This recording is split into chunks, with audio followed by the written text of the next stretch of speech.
The theme of the International Youth Day, transforming education. We believe that in line with SDG 4, African governments should commit to continuous improvement in the quality of public education at all levels. Put in place an education policy that harmonizes education management and the interaction of stakeholders. Why children fail in primary school is because teachers don't have the time to attend, explain, and mark the book. So while we are talking about education, let's consider the people with disabilities. Early child marriage and school dropouts among the girls are still very high. The motion I just moved is on the economic inclusion of the young people and a cross-border trade among East African communities. We are talking about cross-border issues. Tanzania were advocating for South Sudan. Last week they have ordered them to have free visa. We don't know this. Increase the funding for the youth council, enable the youth representatives effectively perform their role. The youth are actually not enlightened in what is going on. Most of the youth who are out of Kampala, even some who are in Kampala, don't even know the mandate of the National Youth Council. Young people making 80% of total unemployment in the country, young women are disproportionately affected more than young men. Externalization of labor. 90% of the people employed in top positions are foreigners. We do not have a system as a country that captures the skills and goods produced by these youth. You know, you find that youth, we have got an issue of unemployment. We don't have capacity financially. And herein they are saying the prerequisite for you to stand as member of parliament, you need to first pay 3 million. A person could have even graduated from Accra University or whichever. Where do you expect such a person to get the 3 million? We need to clearly say that we need to answer the question of the jobs for the young people. It is not only the government, it's not your parents, it's not your teachers, but it's probably a question of getting together so we can address it. Self-employment is the best form of employment. Your learning of today is not only for today, but for the future of this country. Within the framework of the African Governance Architecture project implemented by Action Aid, the European Union supports the engagement of young people in issues of democracy, human rights and good governance. Article 31 of AFDEC speaks about the participation of youth, people with disability and women. I want to stand here and say that people with disability do not have a state minister in this government. That Parliament enacts laws to regulate sexual offences. We leave the most crucial part, that is sexual harassment in families and in church. Cases of girls that have been sexually harassed, that have been exploited at their workplaces are over 300 cases. We want the parliament of this country. They have a mandate to protect our people. Why are they protecting these people? Point of order, Honorable, the youth in Uganda. You have to look out from the back end of the speaker. So now allow me to present something on it. 1 minute. Now we are in the same track, right, Honorable Speaker.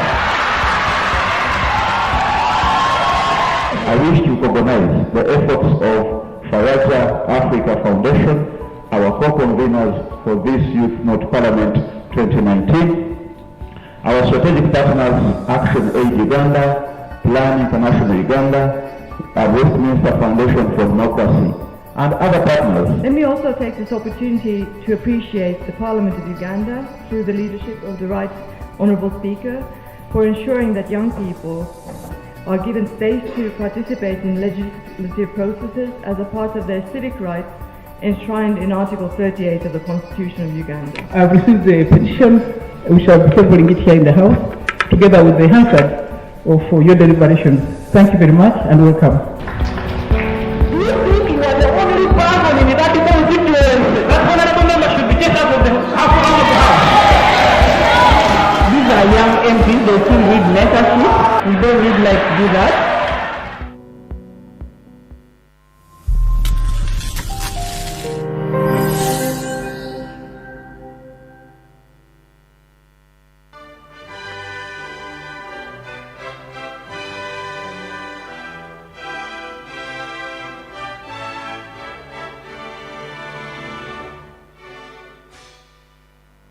We take the singular honor to welcome you and thank you for gracing this important National Youth Parliament, a parliament that brings young people from across the country to discuss important issues, legislative issues that affect them.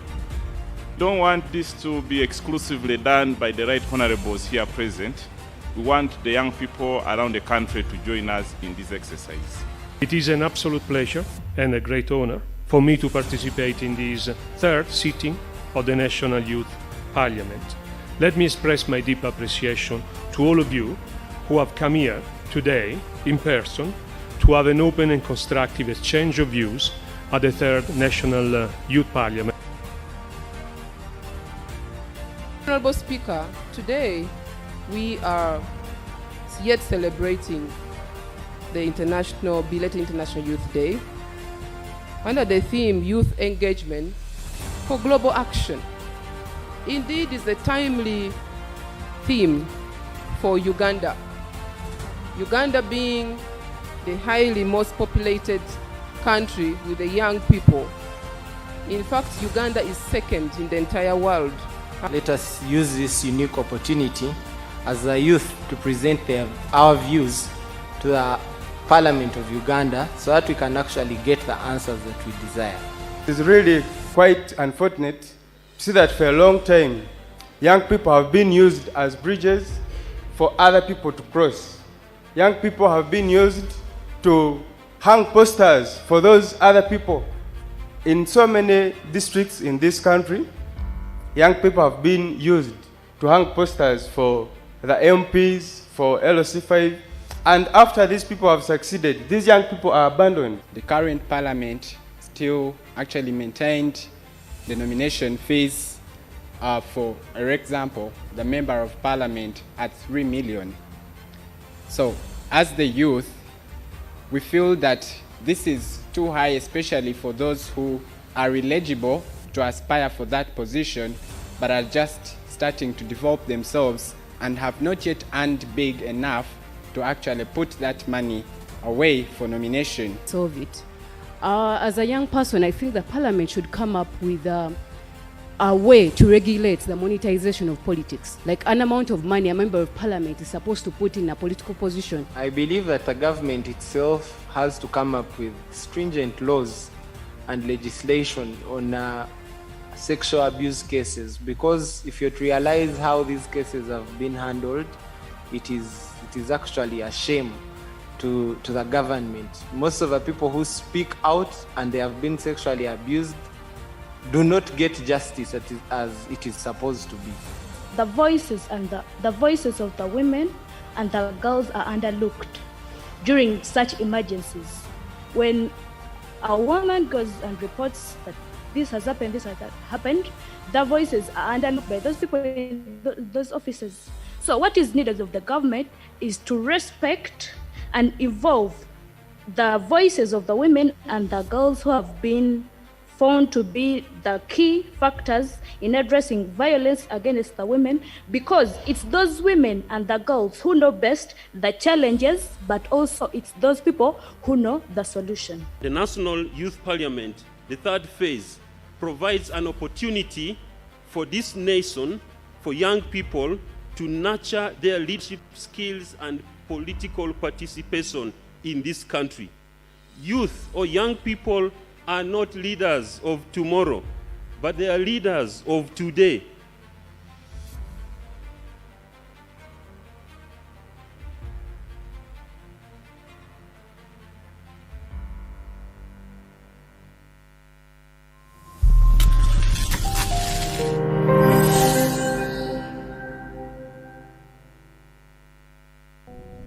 Honorable members, Madam Speaker.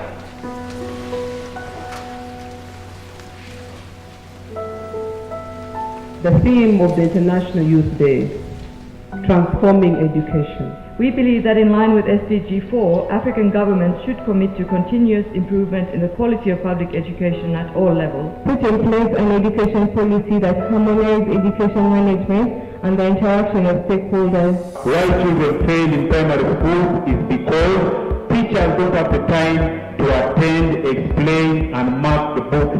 So while we are talking about education, let's consider the people with disabilities. Early child marriage and school dropouts among the girls are still very high. The motion I just moved is on the economic inclusion of the young people and a cross-border trade among East African communities. We are talking about cross-border issues. Tanzania we are advocating for South Sudan.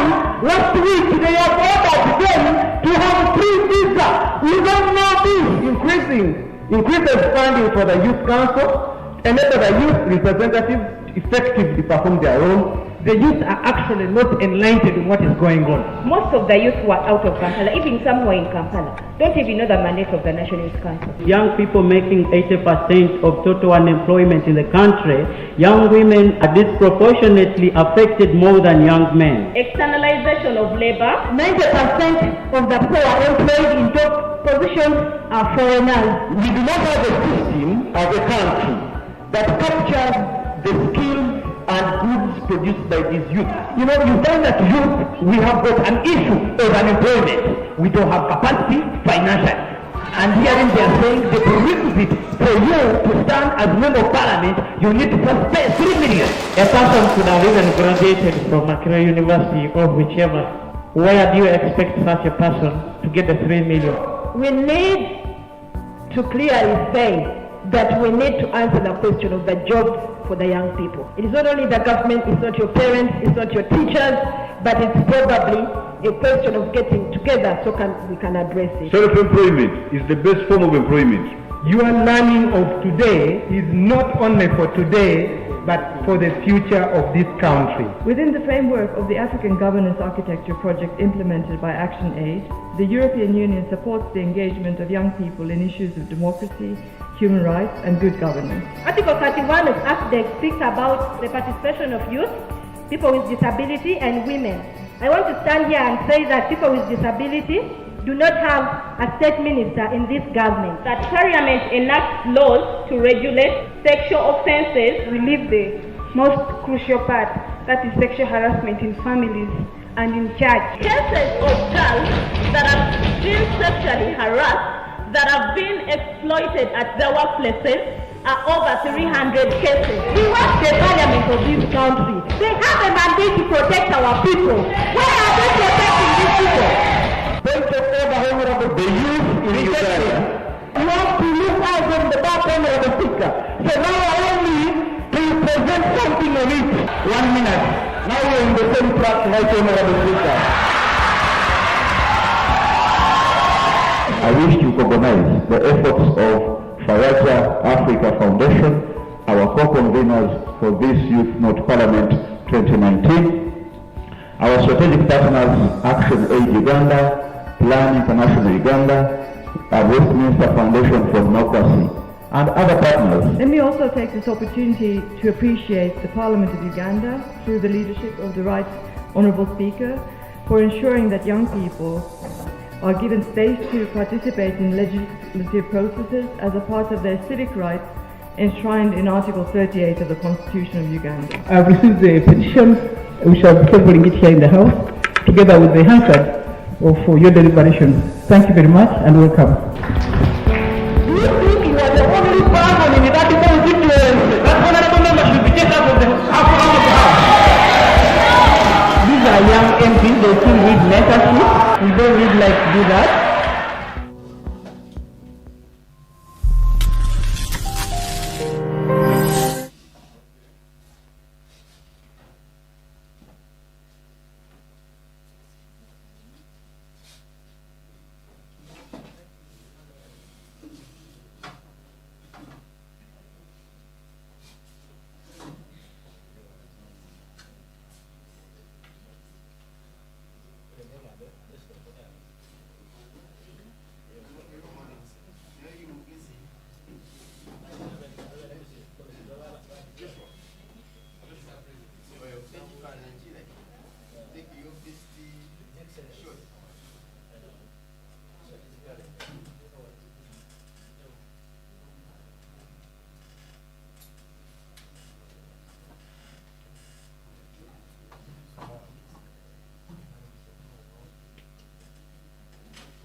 Good morning, colleagues.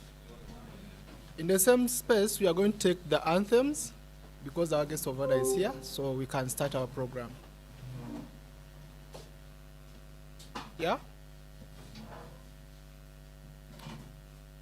Vicky, you reading us in the anthem?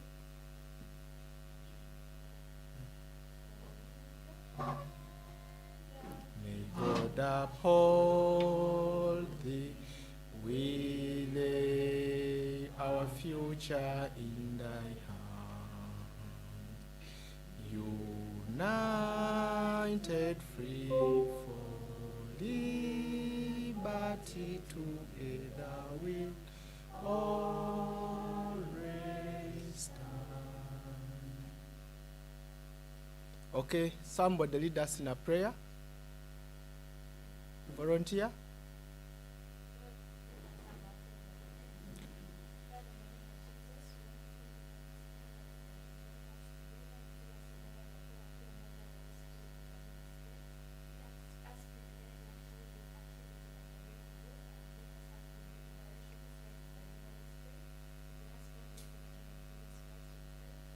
Amen. Thank you. We can take our seats.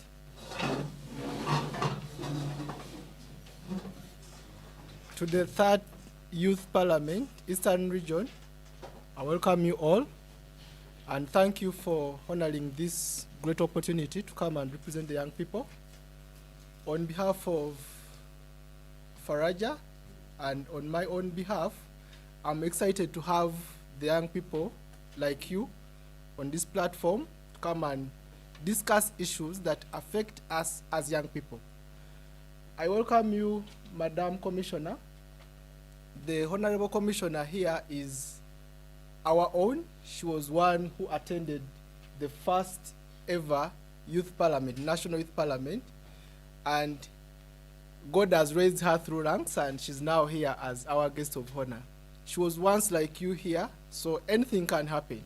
One of us here can become a commissioner like she is, and it's not just that she became out of her fortune. She's a dedicated young person who has advocated for the rights of young people and fought so hard to see that the youth benefit from whatever they have benefited from. She was once a honorable member of Soronko district as a female youth councillor, and she moved through many ranks I will not mention here. So I'm going to take this opportunity to welcome the chairperson of Soronko district to come and welcome the young people of this region, because she's one of the young chairpersons around. So, Mr. Chairman, you're welcome. Make a few remarks, and I think in turn you welcome the commissioner to speak to the young people. Thank you.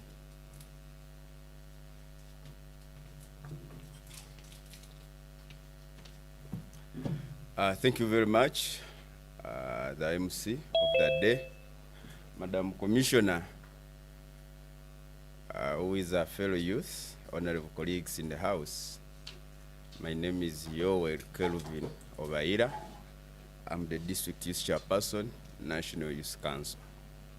I want to take this opportunity to welcome all of you in Vugisu sub-region, where the East African Youth, the Eastern Youth Parliament conference is taking place this afternoon. On my own behalf and on behalf of the youth leadership of Vugisu, we welcome you in Vugisu. Feel free, and now I pray that this event goes on well. Madam Commissioner, who is my sister, you're most welcome. Thank you for having the youth, and I pray that His Excellency always appoints you in for more 20 years. You are good, you're a good person, and his friend. Colleagues, for the interest of time, I want to end there and ask Madam Commissioner to come and bless this occasion. You're most welcome, Madam.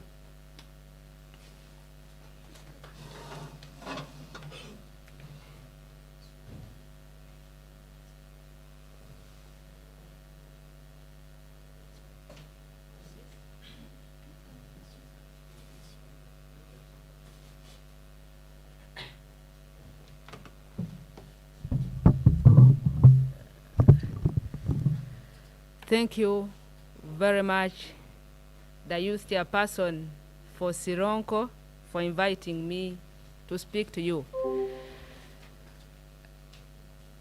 I have not been guided on protocol, but I have seen the chairperson of UNSA, national chairperson, who is also the guild president of Uganda Islamic University in Uganda.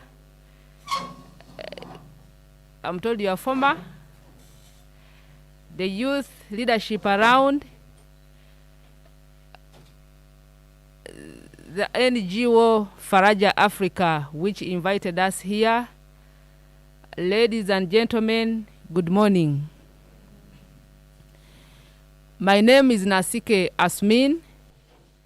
I am the resident district commissioner for Mbale district.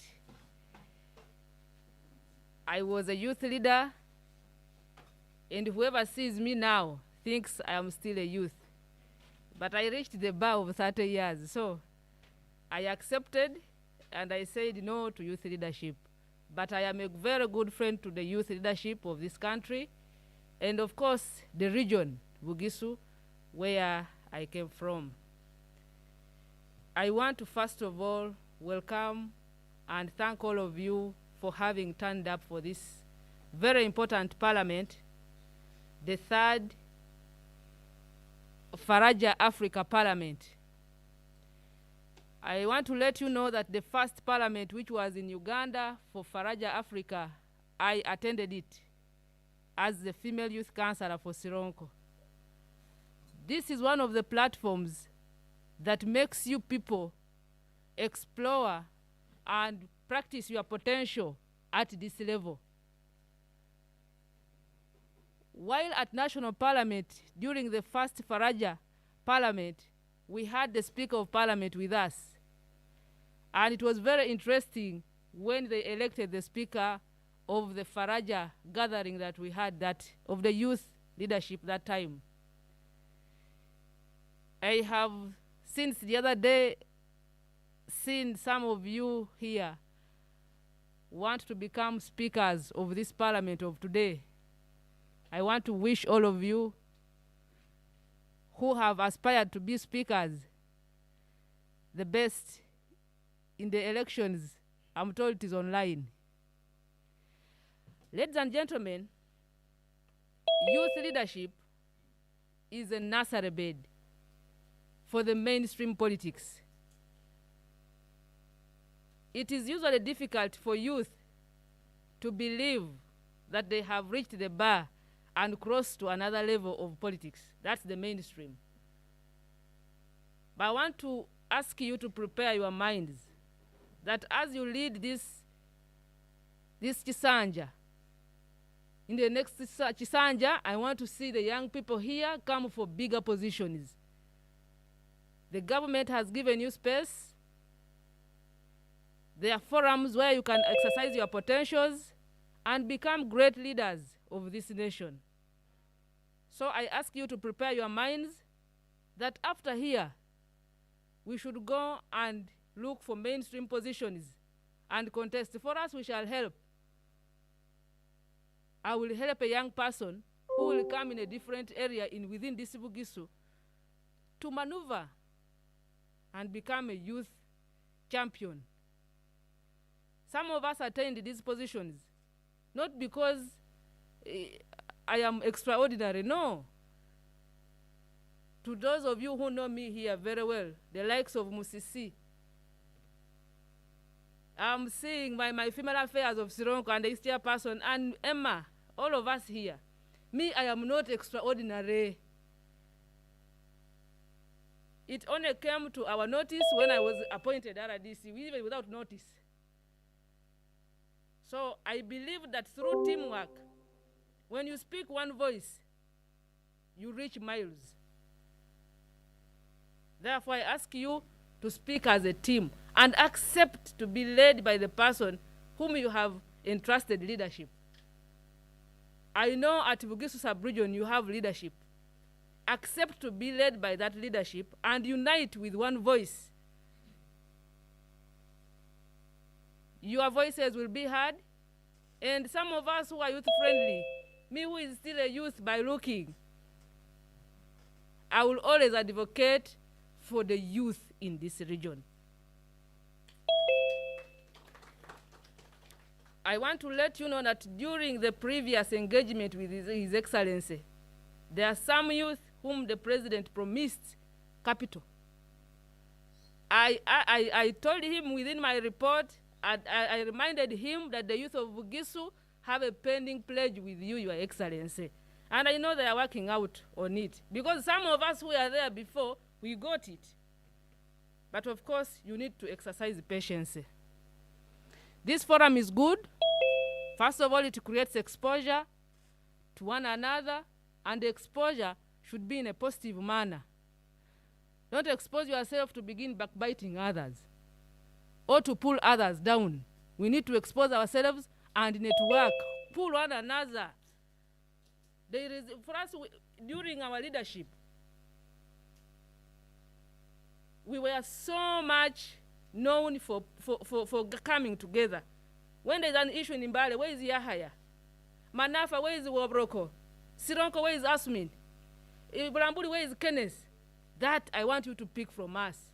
Because we used to speak together as the youth of Bugisu. And we entrusted the leadership to lead us. There is a famous person whom I know some of you know, was called Mahatma Gandhi. He said that opportunities don't happen, you create them. You don't just sit in your bedroom and opportunities find you there. You need to create space for yourself such that you get opportunities. And for those of you who played football, there's a saying that says, if you are not in position, then you must be in possession. If you don't have a ball on your leg, you must be in a position where the ball is going to land on you. So can you place yourselves for becoming better in the future, either in leadership or in business or in whatever angle? I will not have a lot to say, but I'm saying it is never too late to be what you were supposed to be. It is never too late to be what you were supposed to be. If you missed a chance somewhere, there is still time for you to work out and reach where you are supposed to be. So I encourage you, the young people, to network and reach the level of your desires. Because just a small, when you wake up in the morning and you think positive, you think well. Sometimes when you feel you are broken, you are down, you ask yourself, now if I break down, where will I go? What next? A small positive thought can change the whole of your day. So can we have positive thoughts for the whole of this year, and we have the other years' success? So I encourage you, the leadership of Bugisu, of the youth, to be positive-minded, to support each other, and above all, look more for information. If you have chance still to go to school, please go and advance in your studies, because there is no cheating in learning. You will always get to be there when you have your papers. Finally, I want to use this opportunity to request you, the youth leadership, to rally the youth of Bugisu to embrace government programs, especially the parish development model. The government took into consideration the young people of Uganda and said 30% of the money that they are going to send to the parishes is going to be for the youth. That means out of the 117 millions to each parish, a youth leadership are going to get 30% of that money.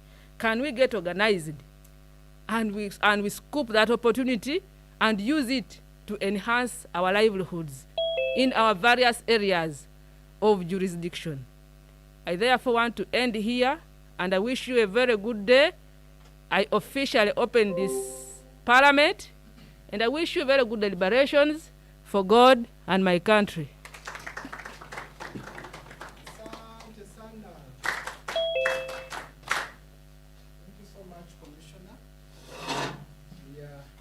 Much honored to have you and hear those sweet words from you. At this juncture, I want to welcome Edna, our programs manager, to say something before we go in to have the parliament induct us. Welcome, madam.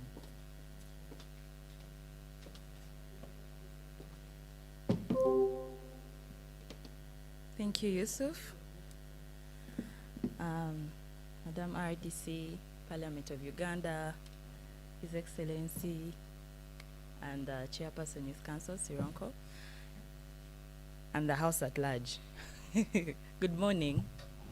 My name is Edna Kanyisje, and I'm the Programs Officer, but Project Officer for this particular project. And the National Youth Parliament started on 24th of June.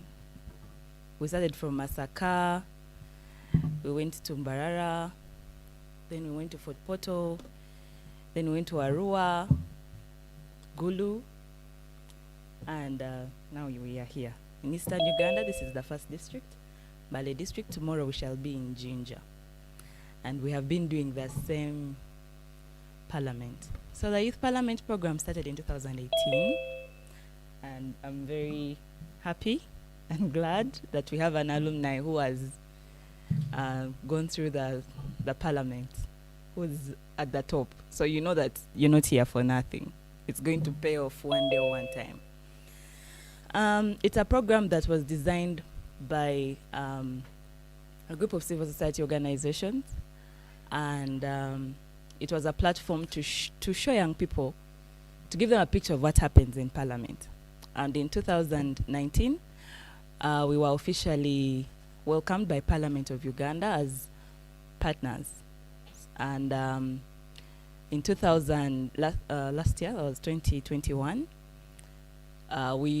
they became the lead and we became the partners. So we are a program under the Public Affairs and Communications Department, where I don't know if I've missed, it's okay.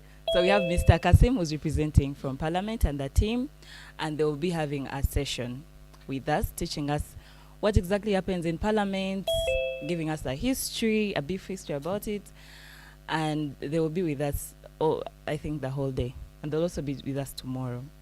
So, Madam RDC, the young people here today have an order paper that they have received, and this order paper has motions. One of the motions, actually, I think the second one, is on the parish development model and the allocation of 30% to the young people. So I'm looking forward to hearing from the young people of Bugisu, because this has been a motion that has been recurring from all the regions, and we've been hearing from different young people in different regions, and I want to tell you that the opinions are very different, because the interests of Masaka are not the same as the interests of West Nile and Gulu. So I would like to hear from Mbale, what are your interests? Why do you want to be part of the 30%? I always tell the young people everywhere we go that we always want to have more than 20 people, but because of COVID and resources, we only have 20 people. So if you're here, you're representing someone who would have wanted to be here. Yusuf was sharing with me how people were sending him threats. Yeah? Even His Excellency last night was telling me, can I please bring 10 more people? But friends, I want you to know that you're here. It's a privilege to be here. Use this privilege and opportunity and actually represent the people that you have come to represent. Thank you very much. I think after me is going to be a session from Parliament, and then we shall do voting. I'll be the Electoral Commission, and then we shall start our house. Thank you very much, Madam RDC. Send our regards. Yes, they are going to come. They each have, I think, 3 minutes to give us their manifesto, and then I hope no one is bribing. Okay, I think before we move into Parliament, Madam Commissioner, it would be nice if you stayed a bit to have a look at what is going to transpire here. I would request that you spare some few minutes, as it's not going to take long. Yeah, so it is, okay. Okay, as Mr. Kasim prepares to come, Madam Commissioner wanted to tell you that there are 44 now young people who are watching us online, who will also be part of the debate. There'll be a time where we'll choose people online and they'll give their opinion. And from the districts, they have been introducing themselves in the chat. And from the district, I see Sironko. I see some people from Soroti City. Yeah, it's Eastern. Yeah, it's a regional youth parliament. I'm seeing someone from Namutumba. So we have a variety of young people. I pray Namisimba, someone has just sent a message in Namisimba district. So all the districts, I hope, most of the districts are represented, and we shall have opinions from the young people in each district. So Mr. Kasim, I welcome you. Thank you.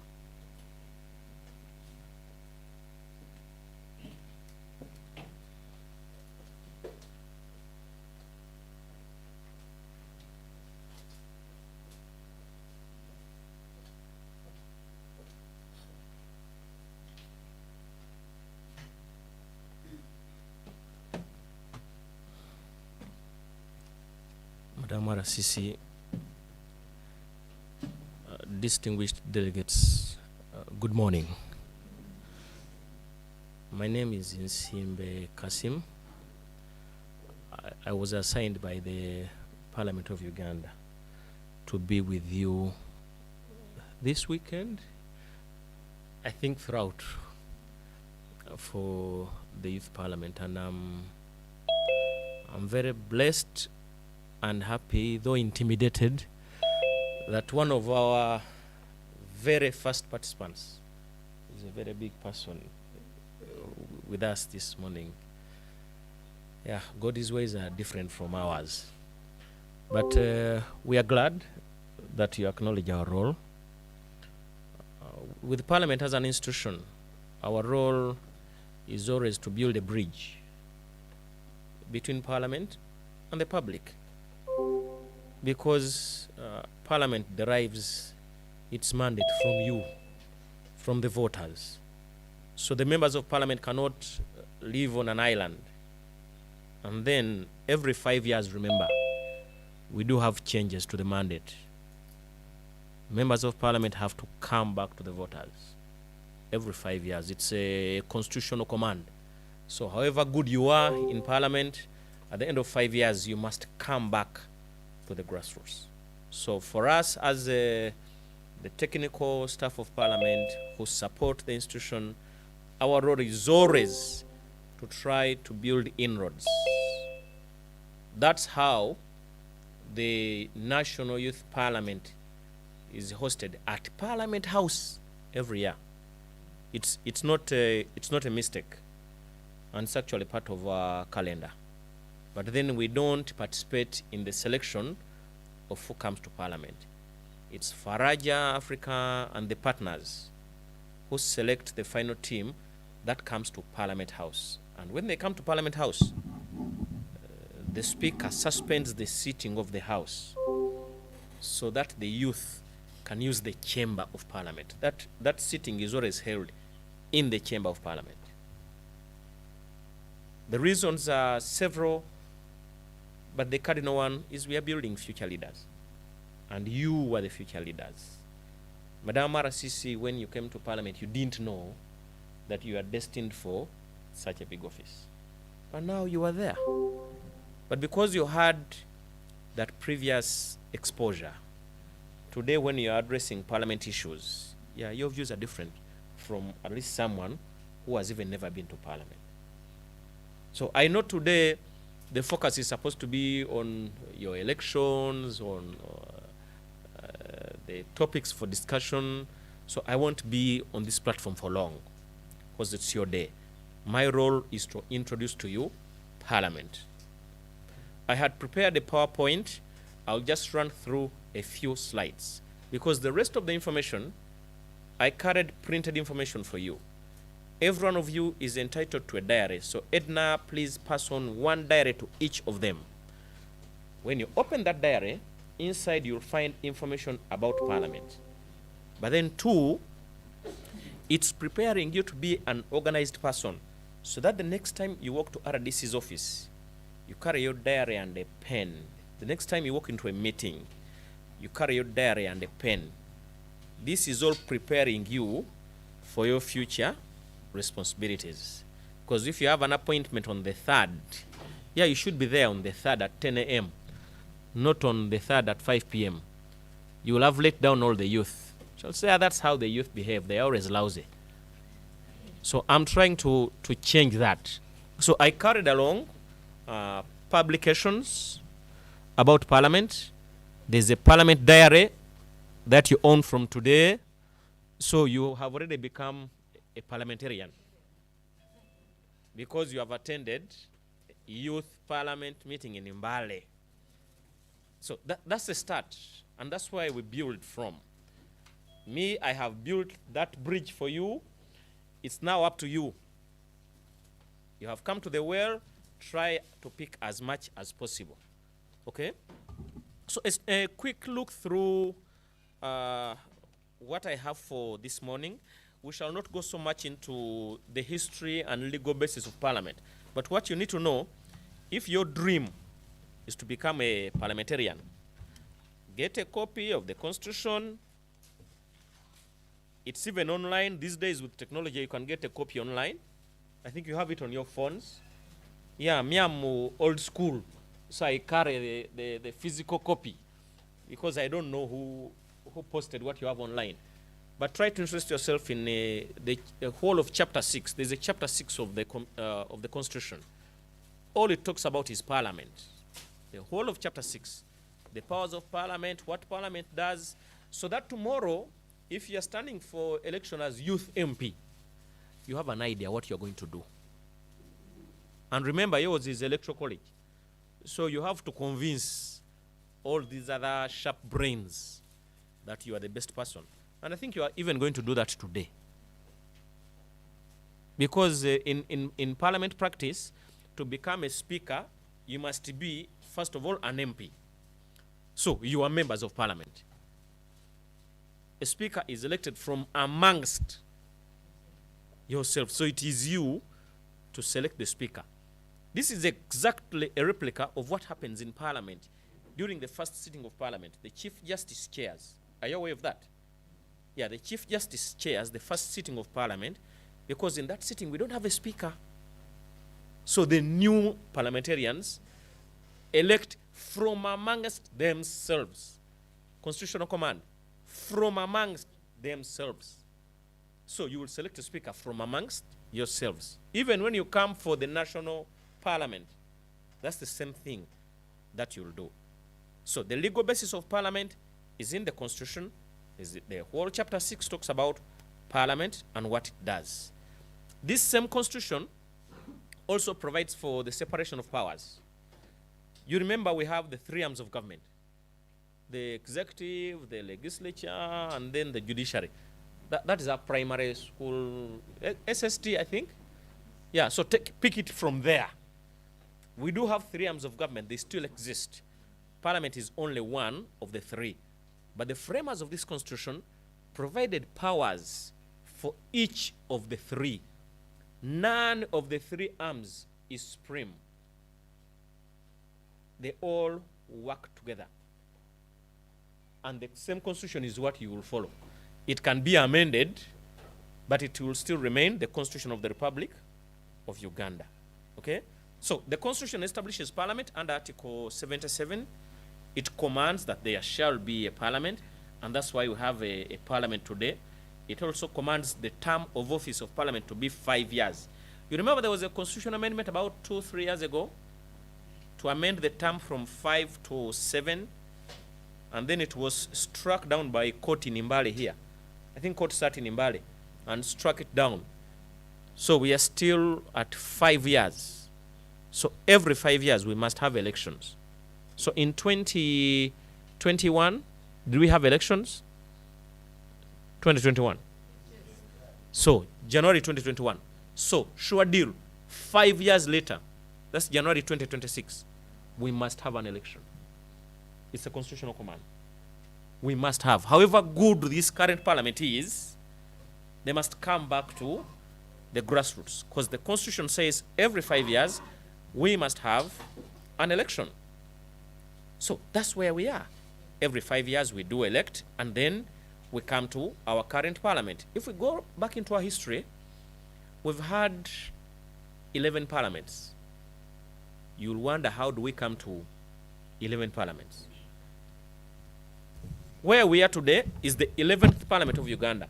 I've given you a publication that is titled 11th Parliament. So this one gives you a sneak peek into our parliament. And we qualified it 2021 to 20. In May 2026, we shall start with the 12th Parliament. Because we shall have elections about 5 months before the end of the term of office of the current parliament. So in early 2026, we shall have elections. So this flyer, and you guys are very lucky, this flyer came out of the printer on Friday. This is the first time we are distributing it. The first time. It came off the shelves on Friday. So this is the first time we are distributing this. So you have all the information about Parliament. We have brought it to you where you are seated. So the flyer talks of whatever happens in Parliament. It opens all the way. Yeah, it looks small at the start, but it opens all the way. And there's information on either side. It talks about the composition of Parliament. Our population is 40 million plus. Madam Arasisi. Yeah, how do we select the few who go to Parliament? It's a constitutional command. The Constitution breaks that down. So the breakdown is in the booklet that you have. How many youth are in Parliament? 5 youth representatives, 5 representatives for persons with disabilities, 5 for the elderly, 10 for the army officers, the UPDF, 5 for the workers. All these are special interest groups. They are represented in Parliament. And then we come to the districts. You need to interest yourself in the number of districts we have. If you're going to stand for Youth Eastern, districts under Eastern. So you need to send your plan appropriately, because you will not arrive at the election venue, and this is the first time you will be meeting all the people in this venue. Okay? So currently we have 556 members of Parliament, but we have 3 vacant seats. There's going to be a by-election in Soroti East Division. I think you are aware of that. There's going to be a by-election in Bukimbiri County and a by-election in Gogonyo County. The courts recently struck down these members of Parliament. And the EC is going to hold elections, I think, in the next 45 days. In the next 45 days, members of Parliament must go down and renew their mandate. So there are supposed to be 556 members of Parliament, but as of today, it's a -3. So we have 553 because of the pending by-elections. But at least we have 353 constituencies spread across the country, commanded by the Constitution. We have 136 districts. The Constitution says every district of Uganda must have representative. So today we have 136. If tomorrow government creates a new district, that will be an automatic seat for the women. So those are your seats under affirmative action. And that's a constitutional command. So your eyes and ears must always be wide open. If there is a new district created, carved out of Sironko, and that is where you belong, you start your campaign. You become a district woman, representative, because you are leaders. So you need to interest yourself in these breakdowns. Then we do have cities. We have 10 representatives, I think. UPDF 10, Youth 5, Workers 5, Disabilities 5, and we also have ex-official members of parliament. Yes, the president might have met you at a youth meeting in Mbale. This person can do some work as state minister for youth. And you don't hold a constituency. Once the president names you a minister, you automatically become an MP, an ex-official member of parliament. As of today, we have 27 of them. And they're in parliament serving as ministers. Because imagine if you're a minister and you can't be on the floor of parliament to articulate issues for your ministry. So the framers of the constitution said once you become a minister, you automatically join parliament as an ex-official member of parliament. So the minister will take 2 oaths. The one for minister, that is conducted by office of the president and state house, and then when they come to parliament, they have to take oath as ex-official members of parliament. We do have 27 of them. So the breakdown is in this beautiful publication that we've handed over to you. Find time and read. I had to present all this here, but we don't have enough time. So you find time and read at leisure. There have been changes at parliament during the last 2 years, 3 years. Yes, we had changes. We lost our speaker, Right Honorable Jacob Olanya. So the current speaker is Right Honorable Anita Annette Among. And the deputy speaker is Right Honorable Thomas Tayebwa. And the leader of the opposition, Matthias Mpuga. And the leader of government business, sorry, we do a right honorable, but they start. So you have to get used to it so that the day you meet her, you get of the government side, because in parliament we have 2 sides. So the government side is led by Right Honorable Nabanja, and then the opposition side is led by Honorable Matthias Mpuga. The breakdown also goes further, because Honorable Mpuga has a shadow cabinet. Honorable Mpuga has a party whips, because each of the parties has a whip.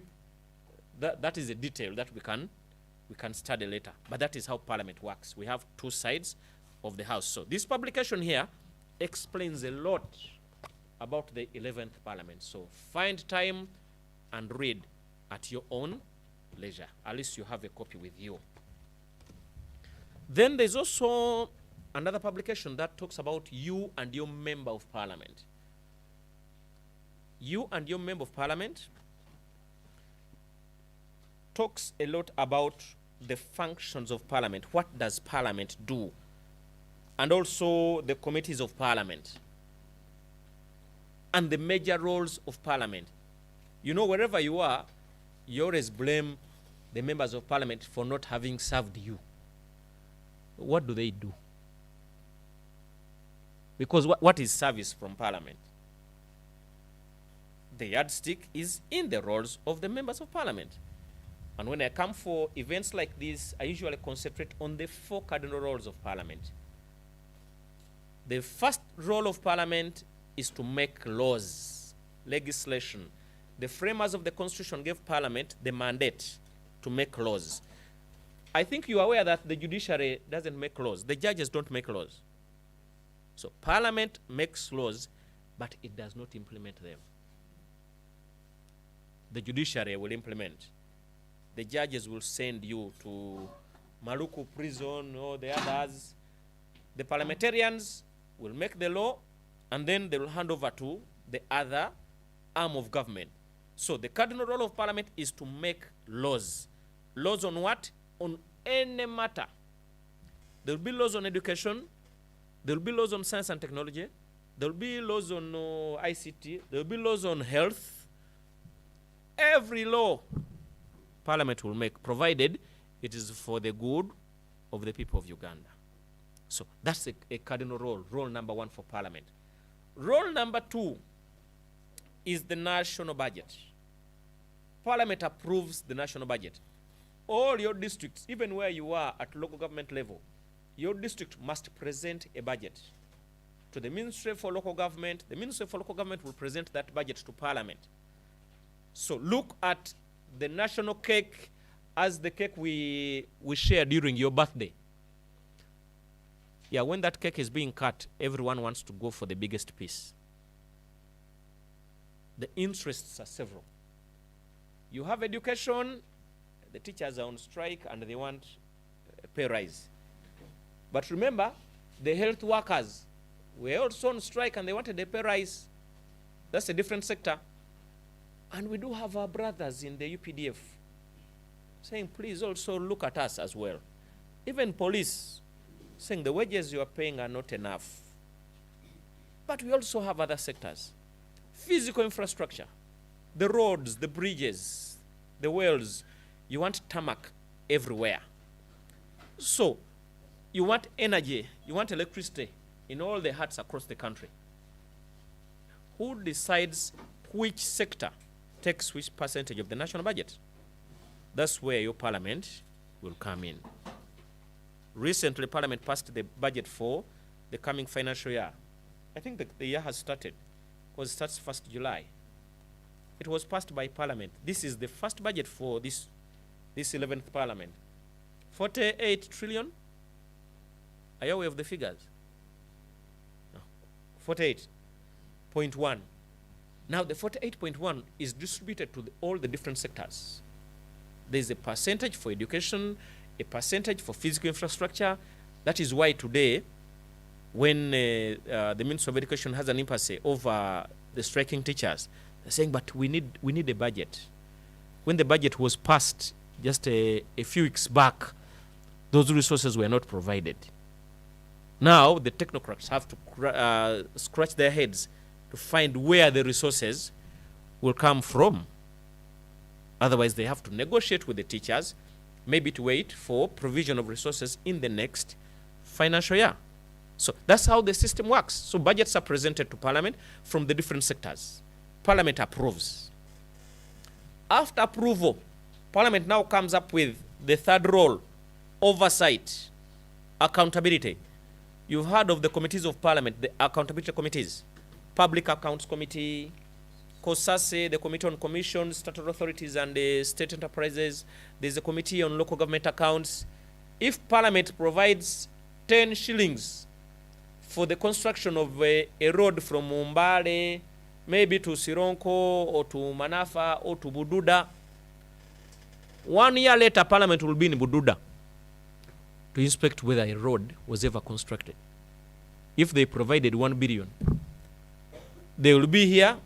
They will come to district chair's office. They will come to Madam RCC's office to inquire, was this money ever released? Was a company ever contracted? That's the oversight role of Parliament. Health centers, sometimes funds are provided for construction of health centers. Were they ever constructed? What is the level? Is it a 2, a 3, a 4? That's where the oversight committees now come in. And for those people who fail to explain, there is always, they move with an officer from CID, and then IGG is not very far away. They are just near Parliament.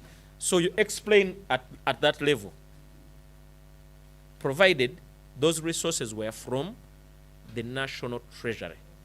So Parliament comes into play, that oversight role. And then role number 4 is the role that you talk about several times, representation. What do MPs do? What does an MP for Sironko do? They are representing you in Parliament. They are presenting the views of the people of Sironko. The problems of Sironko are very different from the problems of Masaka.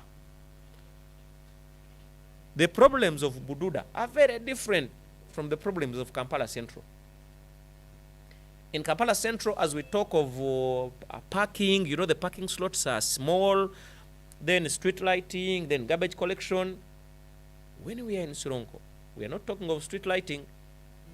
We are not talking of garbage collection. Our problems are different. And in Masaka, if they are talking of banana wilt, when you got up to Buginyanya, we are talking of coffee. and we have a different problem that side. That is where your member of parliament comes in. During the processing of the national budget, when a list of roads is released, that is where your member comes in to scrutinize my constituency, my district. Does it have any road this financial year? And then he puts to task the Minister for Works to explain how possible is it that out of the 1 million kilometers government is going to construct next financial year, there's no single road from my district. That's the role of representation, played by your member of parliament. But how does the member of parliament know that there is no road in Inaboa? It starts with the leaders at the grassroots, the local government. But mind you, this money is not given to the member of parliament direct. Parliament does not give physical cash to your member. No, it is processed into the national budget. Then Minister of Finance will give to Minister of Works. Works will give to UNRA or to a company contracted. That money will not come to the member. So members of parliament do not construct roads, do not construct bridges, hospitals. No. But what they do is to lobby government, to lobby NGOs, to lobby other funders to construct a borehole in their area. They will not pay your school fees. I know some of your students. They will not pay your school fees unless they're your relatives, brothers. Maybe they are running a scholarship fund, which is okay. Even when it comes to construction of churches, they go to the same church with you. So if there is a fundraising, and really this member of parliament belongs to this village, he will participate in the fundraising and provide resources as a resident. But at parliament, we don't have a vote for donation to churches, hospitals, schools, to graduations. Maybe IUIU had a graduation recently and you want the MP to attend and also provide resources to buy you a suit. So the member of parliament, yeah, we'll do that because you were their campaign manager, you were their friend, or maybe this is our first degree for the village.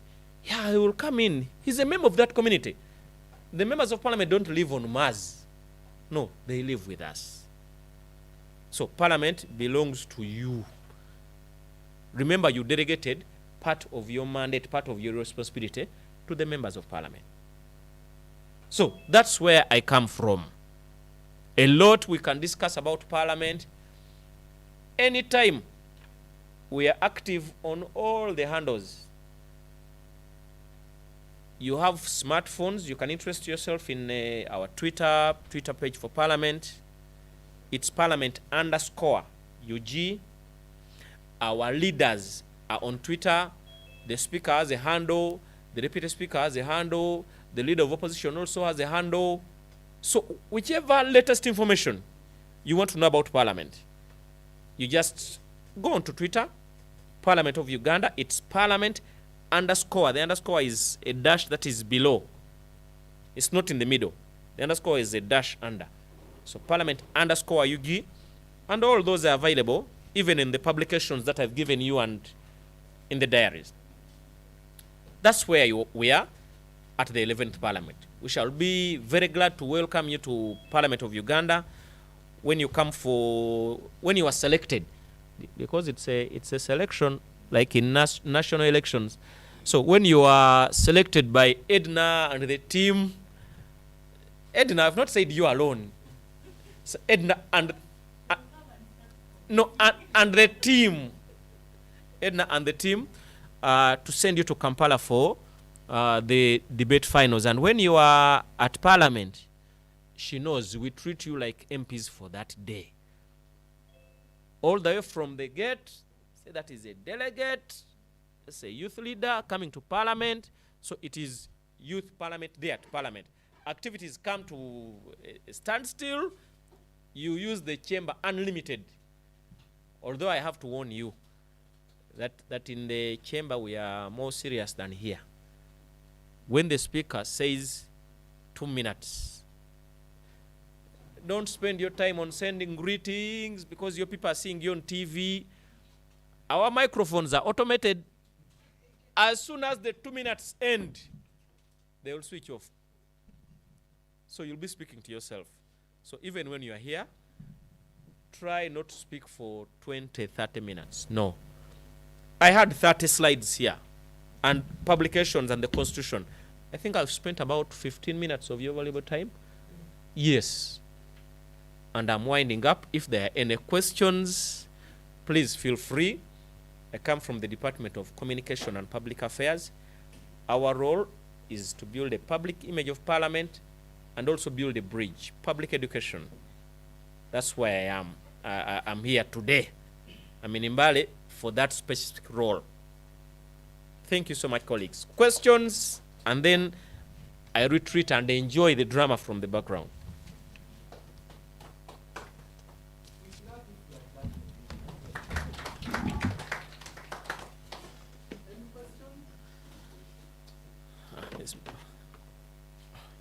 Yes, my brother, there's a hand here.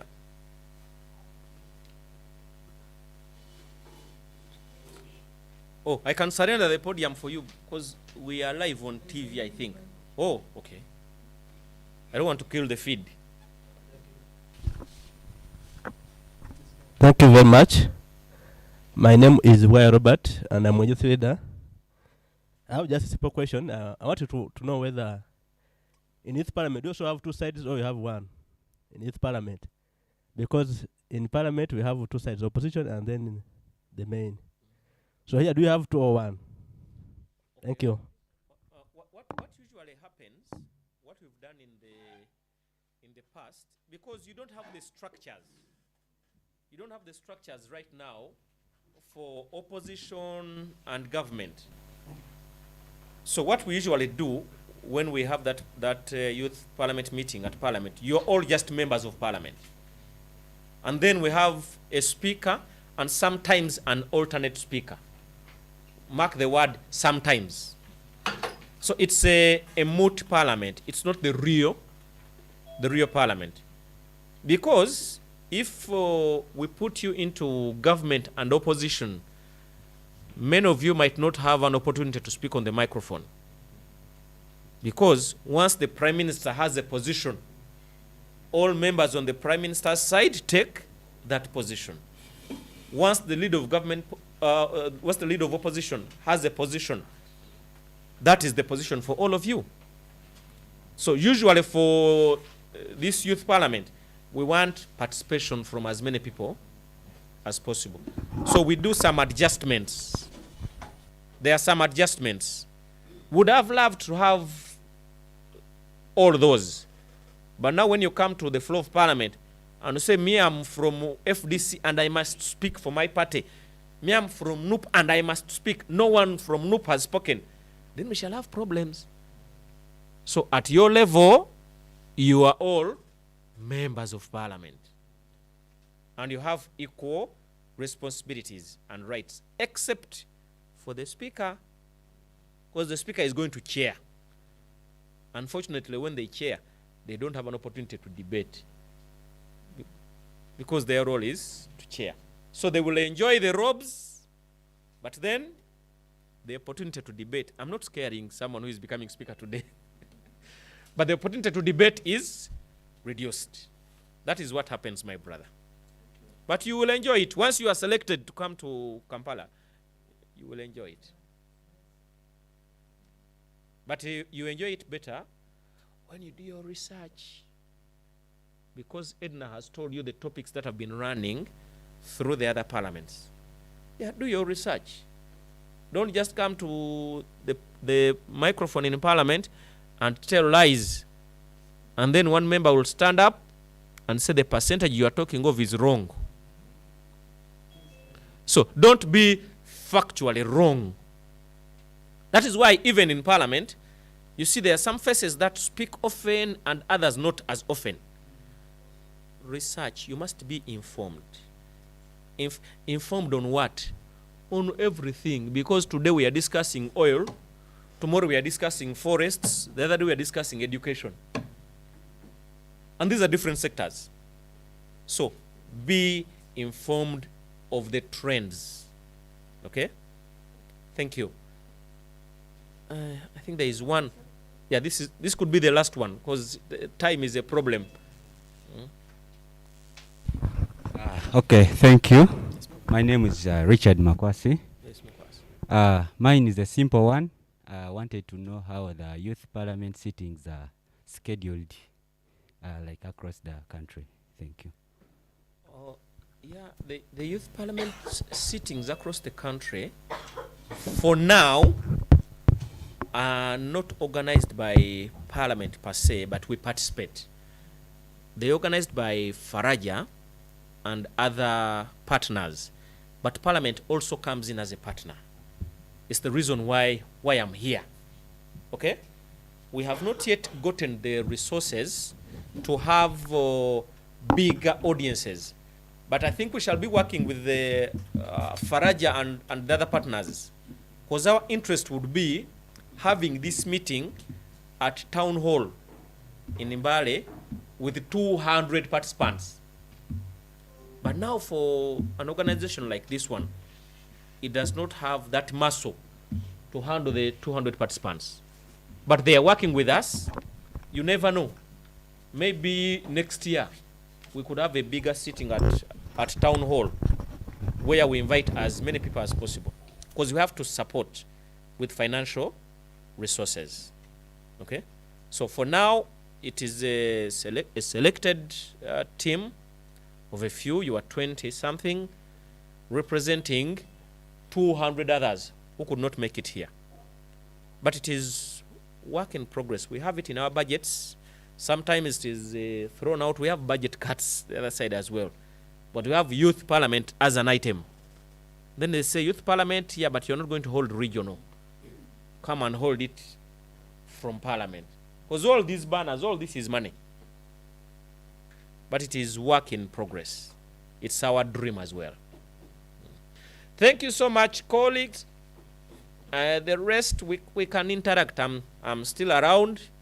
And then the Faraja team has me and my colleagues, my supervisors on speed dial. We can speak anytime. Thank you so much. Wish you the best. Thank you, Mr. Kasim. And at the moment, we don't want to waste any time. I want to request the Chigundu, because he retired, the Chigundu, to step forward and be with us. I'm doing Adolf Mwesige's job today, so you didn't speak about him, so I felt like, oh my God, we don't matter. Yeah. Okay, so the time you've all been waiting for has come. We are going to vote for our speakers. So this is how it's going to go.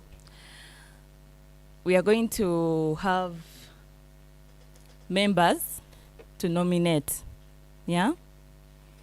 And then 2 seconders. Now, when you're nominated, first you have to accept the nomination as the candidate they have nominated. Then 2 people have to second you, and then we can have you as a candidate. Then when nomination is done, there will be someone to, is this called suggesting a motion to close nomination? And then it will be seconded, and then we'll have 3 minutes of campaign, and then elections. It should take roughly 15 minutes, and we'll be done. Okay. We shall now have the powers invested in me by Mr. Kasim. We shall now open nominations. Yeah. Yes, actually, before you speak, only me and technical team and Madam RDC and the rest of you, before you speak, your name and your district. Yeah. No, you have to speak with the microphone. Yes, opportunity granted. Thank you very much, Madam. My name is Yoweri Obaira. Representing Sironko district. I'm here to nominate Honorable Bayo Emma, who is a district male councillor for Namisinda district, for the position of speakership. My candidate is very capable to push this house far. Thank you I very ask much. colleagues to second the nomination of Honorable Bwayo Emma. Thank you, Honorable. Honorable Bwayo, is he in the house? Okay, can you please accept nomination? Thank you, MC. I wholly accept the nomination and ready to serve. Okay. So we have Honorable Bwayo who has been nominated. Can we have seconders? I, Honorable Nafuna Doreen, I do second. Nafuna Doreen, from which district? Mbale City. Okay. A second secondment for Honorable Bwayo.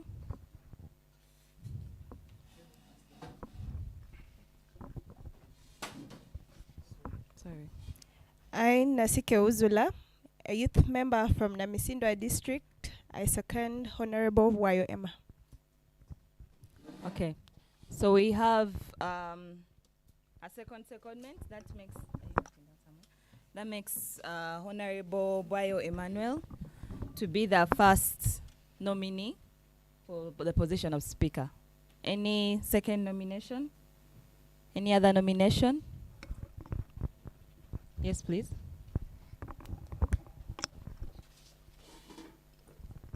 Thank you, Madam Speaker, for that day. Once again, I'm Bwayo Robert, a honorable from Namisindwa district. I nominate Honorable Chipea Dennis for speakership. Thank you very much. Honorable Chipea Dennis. Do you have Honorable Chipea Dennis in the house? Okay, Honorable Chipea Dennis, can you please accept or refuse nomination?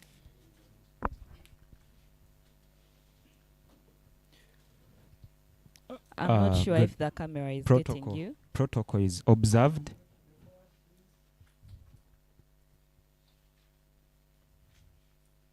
Yes, there. Protocol observed. Good morning, honorable members in the House. My name is Chipea Dennis, a delegate to this session from the Uganda National Students Association. And yes, I had interests to vie for the position of speakership. But then we sat down with my brother, whom we happen to be coming from the same sub-region, which is Bugisu sub-region. And we agreed to push one candidate for that particular position. So I therefore withdraw my candidature. Officially, I have not been bribed. I have not been compromised in any way or the other. But for the good of the region and for the good of so many other young people out there, I came up to that decision. So I therefore withdraw my candidature officially and call upon whoever was willing to rally their support for Dennis Chipea for the position of speakership to vote for Honorable Emma Bwayo. You're campaigning, sir. Thank you, sir, Honorable. Sorry for that, but thank you very much. And thank you, Ndugu Bwayo Robert, for the nomination. Thank you. Okay. Thank you very much. That is really noted. As we had already told you, there are people who are online, and they will also be part of the voting. So our friends online or the honorables online, if you'd like to nominate someone, you'll raise your hand and you'll be given an opportunity to speak. As I can see here, there is Honorable Mamai Janan. If the technical team can connect so that he or she can speak. Oh, did he leave? I can see. Okay, she's back.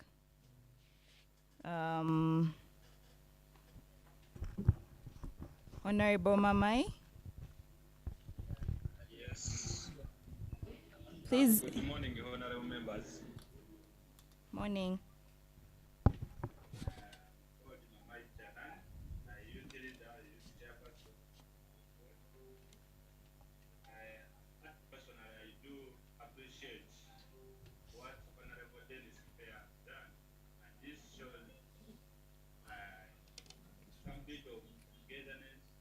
reduces the conflicts of interests. So I think we should all put hands together so that we push our candidate. This one has withdrawn. Are you nominating? Are you nominating anyone? Okay. We are not yet campaigning. Shall I have Honorable Emmanuel Mutaka?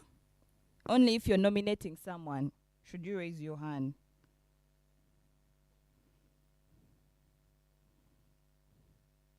Honorable, okay. Thank you so much. Can you hear me? Yes, we can. Thank you so much, MC and the honorable member present.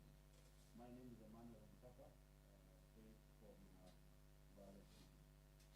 I am proposing nomination because I have. Okay, there is a proposal to close nominations, but I hadn't welcomed such a motion, so no. Any other nominations?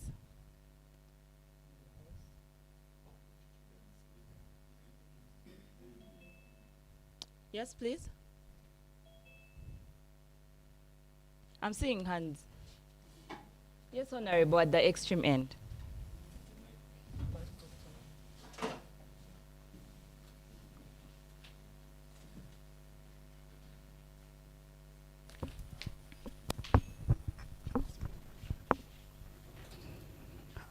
By the name is Msisi Musa from Mbale, youth leader from Mbale City. I do second to close the nominations. I did welcome such a motion. Okay, so are the nominations done? Are you nominating someone? Okay. Yes, Honorable.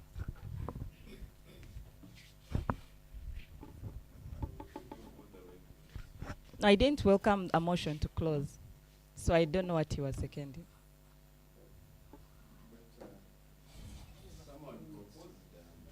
Only when I welcome such a motion is when they can propose.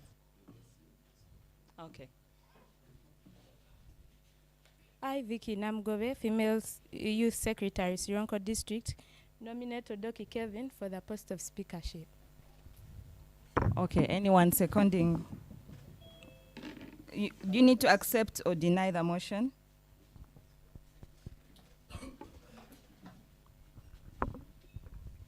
Good morning, everyone. My name is Lionel Kevin Odoki from Busia District. I accept the nomination. You see how you are closing nominations? Seconders for Honorable.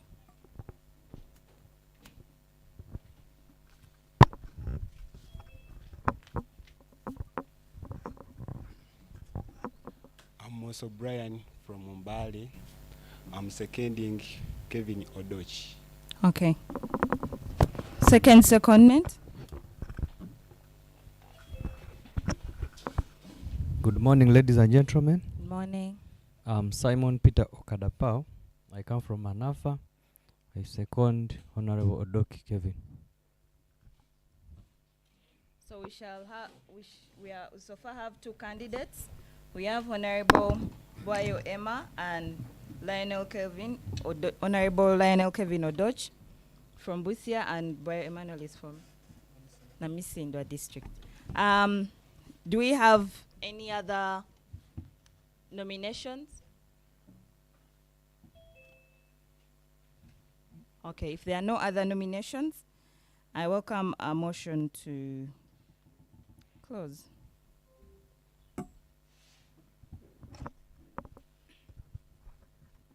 Thank you. By the names, I'm called Mayor Sin, a youth leader from Industrial State Division, that's Mbale City. I second the motion to close the nominations. Thank you. You propose the motion. Okay, I propose, sorry, point of correction. Okay. So can we have seconders?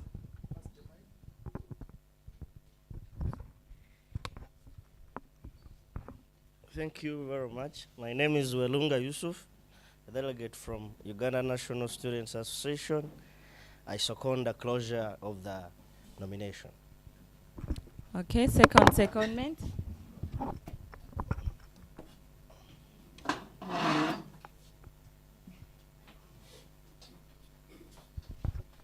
Once again, Why Robert, honorable from Namisindwa. I second motion closed. Thank you. All right, so since we have the motion to to close the nomination, we're now going to vote on the motion. All members that are in favor of the motion, say aye.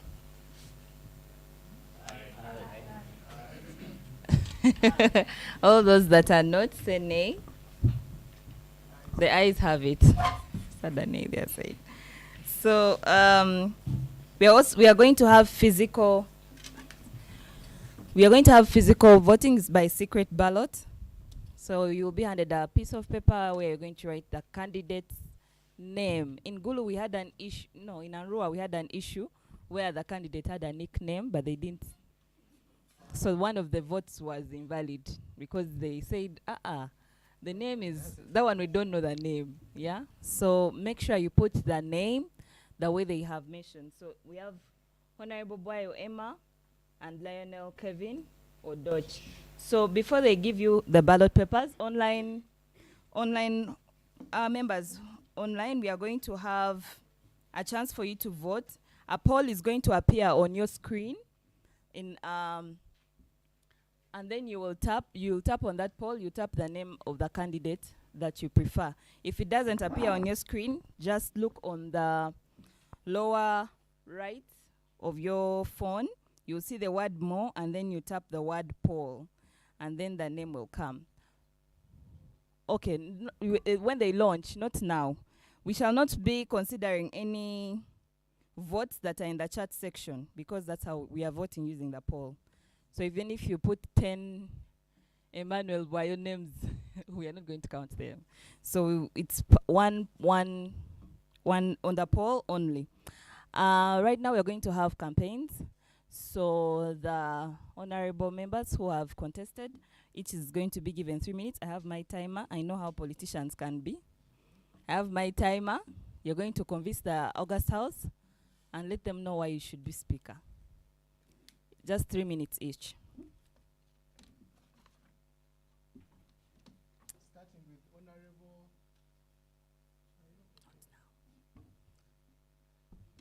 They're going to first campaign. We are going to start with, in the order of nomination, Honorable Boyo Emmanuel from Namisindwa District.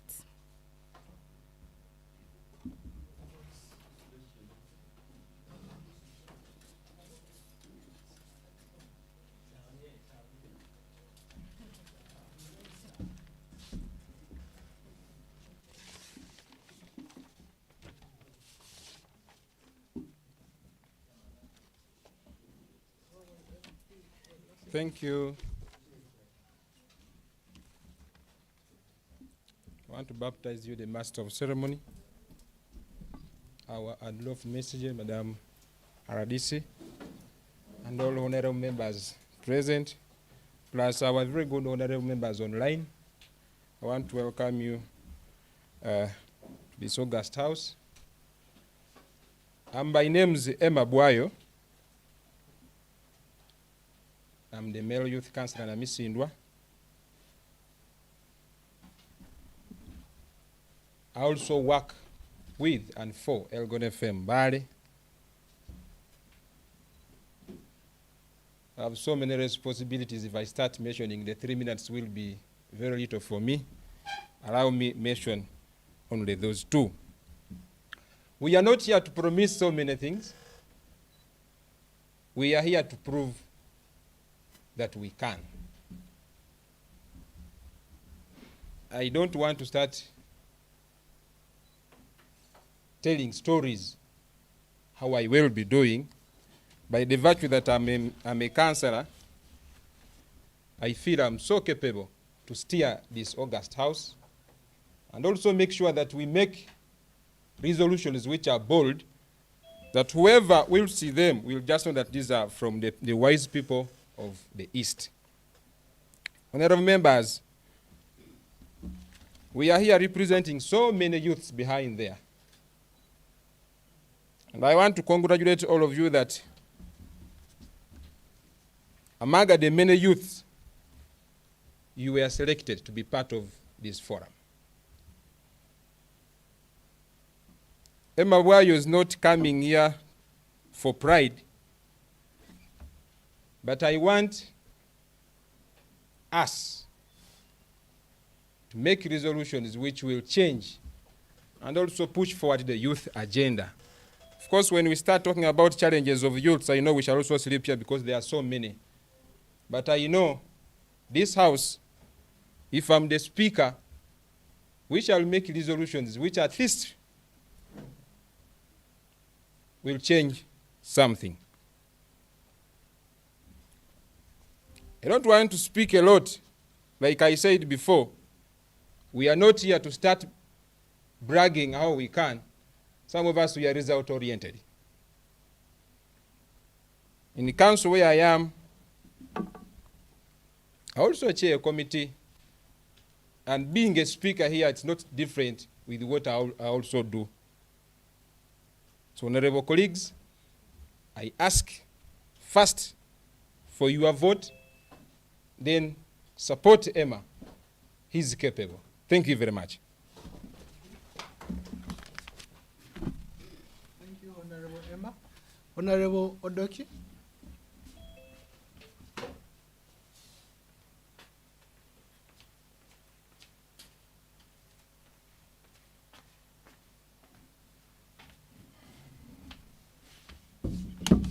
God is good, and all the time. Hand clap for him. Madam RCC, and everyone here present, I greet all in the name of our Lord Jesus Christ. Good morning. My name is Lionel Kevin Odoki. As it has already been announced and declared in this August House, I'm vying for the position of speakership. I am a speaker of the Pan-African Youth Parliament that is in Addis Ababa, and I have represented this country, both nationally and internationally. When we come to our sub-regions, we are from in Mbale, but personally, I come from Busia, just a neighboring district next to us here. But I come with a slogan, implementing endless possibilities. We're in the wake of COVID-19. We've seen a lot that is happening. Our region, we have child mothers. We have a lot of things disturbing us. I do believe that this August House, if you put the mantle into me, I believe we can journey together. Let us lobby through our resident city commissioner. She's here with us. We can lobby with her. She's here present. And with my colleague, Mr. Bwayo, who is in the council, we can connect all the districts in the eastern sub-region. We are not part of those in Busoga, but us as people in the east, how best can we get, or how best can we lobby? Look at this, education. I'm looking at the sense of let us lobby for these young people who are in these districts, war-torn areas, very, very down, and let them get back to school. We can employ our government. We have our president, Unsa, here. These are students. We are the youth, and these are the things we need to look at. Yes, we are all goal-oriented, but as the youth, how best do we use the people? This is the third Faraja Foundation Parliament. We have a resident city commissioner, district commissioner, sorry, thank you. Resident district commissioner who was in the first parliament. That is indeed a very, very big thing that we can base on, and together we can take the youth of the eastern region. We have a lot of unemployment. Yes, not everyone has the chance to be here. We have our friends who are online. We thank them for being there. But now the thing is, can we lobby as the Eastern Region Youth Parliament? Next time, we can go to our city hall as our member from Parliament was saying, let us get a bigger hall and have a lot of people here with us. These things are really practical, and I am coming with a practical touch to things, not just words, but practicability. Thank you very much.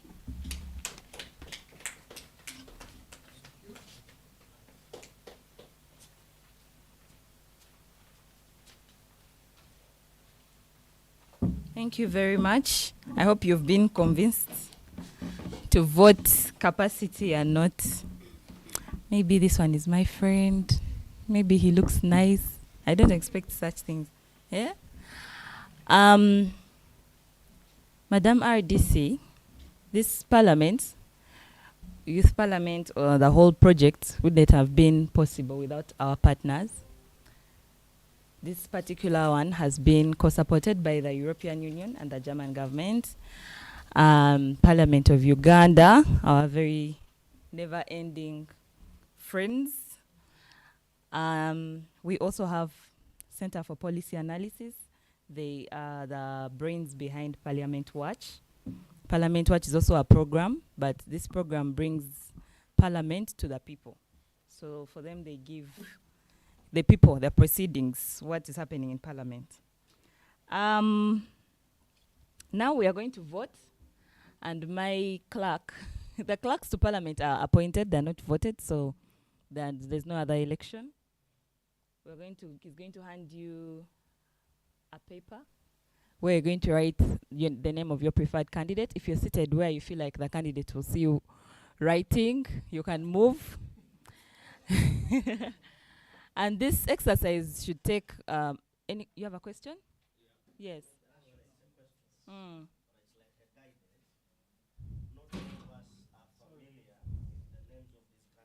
Okay. This is going to project for us how the online people are voting, but the names are Emmanuel Boyo and Kevin Odoch. The names are Kelvin Odoch and Emma Boyo. So, yes, here we have approximately how many people are eligible to vote.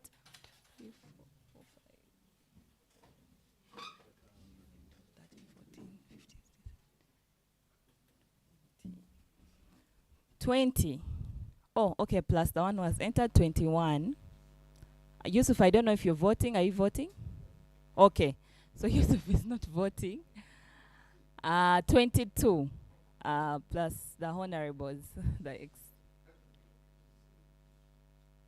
Please, if you feel uncomfortable around a candidate, you can go out and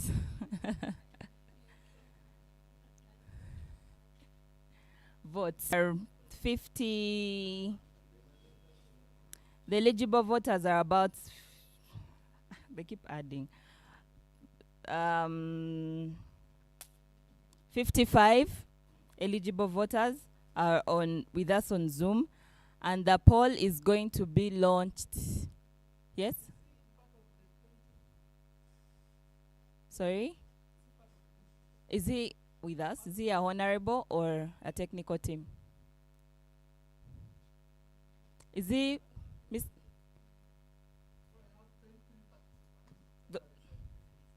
You have 23 votes. Okay. Okay. So 23 physical vote. Madam RDC, do you want to vote? She might want to vote. We don't want to deny people a right to vote. Oh, okay. Okay. Yeah, okay. For me, as long as you're here, you're allowed to vote. Fine. So we have... Oh, okay. Okay. So we have 23 physical voters, and the current number is 57 online voters, and the poll is going to be launched now. As they are voting, we shall see how the voting happens on the screen. So candidates, you can already see your online results. on the screen. So online people, the voting is going to be launched now. It should be on your screen. I'm also in the meeting so I can see it. Okay, so far, wow. People are voting.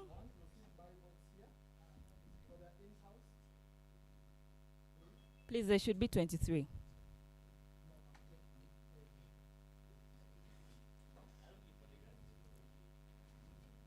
Votes online are trickling in. Please, if you're here, please don't go online and vote. No, don't do that. We shall know when you join because your phone will report you.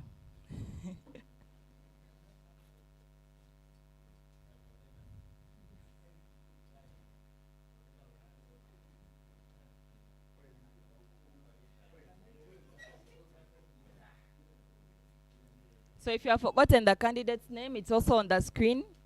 Lionel Kevin Odoch and Boyo Emmanuel.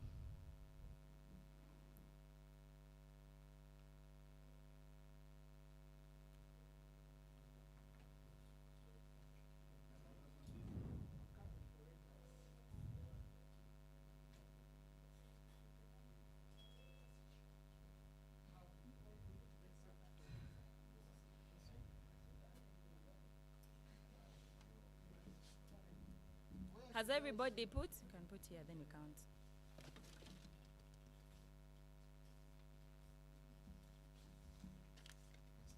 We are about to close the online voting. You've closed, eh? No. We give them more time because of technical issues, yeah. We normally give them. So I'm going to add you. I'm going to add you a minute.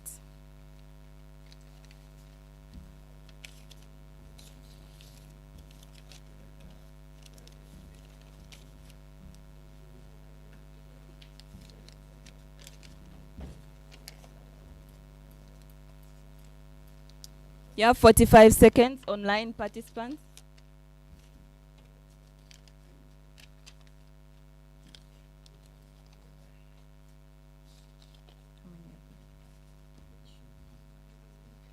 You've counted. You have 27 seconds.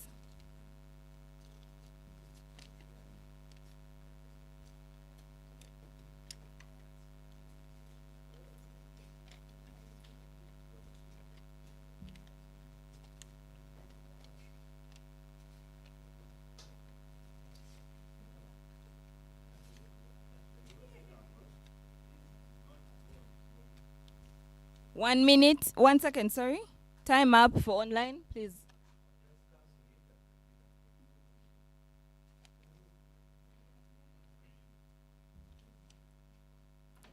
So how many are they? Don't announce. We're not announcing. They have to bring their camera. How many are there in total? 23. How many are they? I thought that's what we're doing. Okay. So the voting has been closed online. I request the candidates' agents to come here. You're agent for who? You're an agent for who? Okay. An agent for Kevin.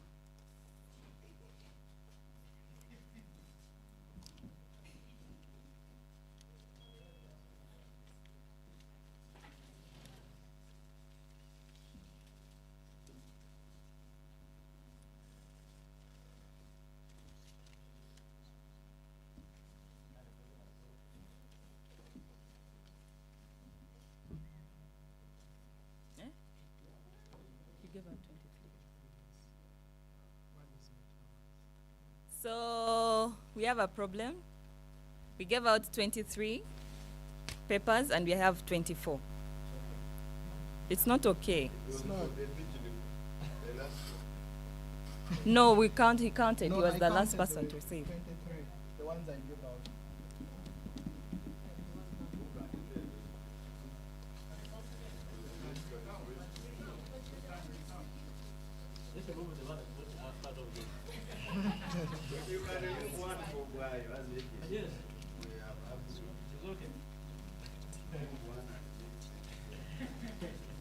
There are 24. So someone added a ballot paper.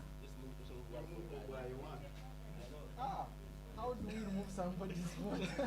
Guys. So what do we do? Honorable Boyo, do you agree?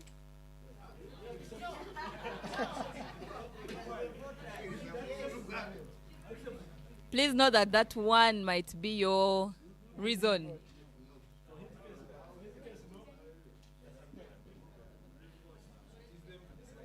No. We are giving you the candidate. Can we have Odochi have an opinion on this, and Emma also? Sorry? No. By one vote, we are not going back to that. We don't have that time. You remove one.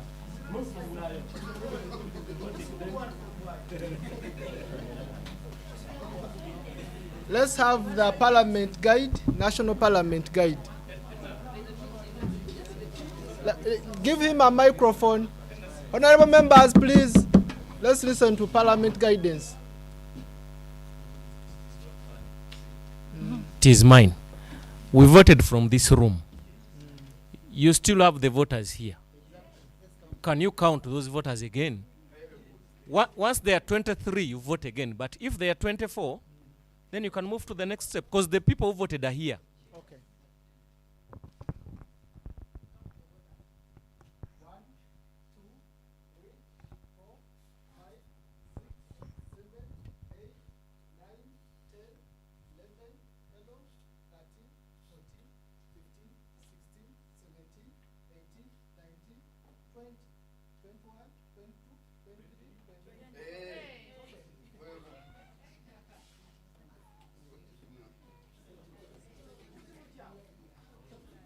So we have 24 in total.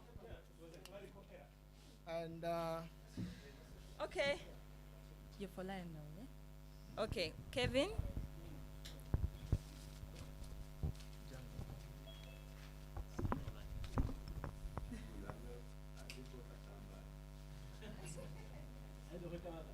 Emma. Emma. Emma. Emma. Emma.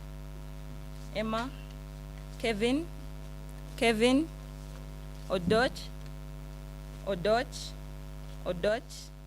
Odoch. Odoch. Emma. Emma. Emma. Emma. Emma. Emma. Emma. Emma. Emma. And Emma. So how many do you have?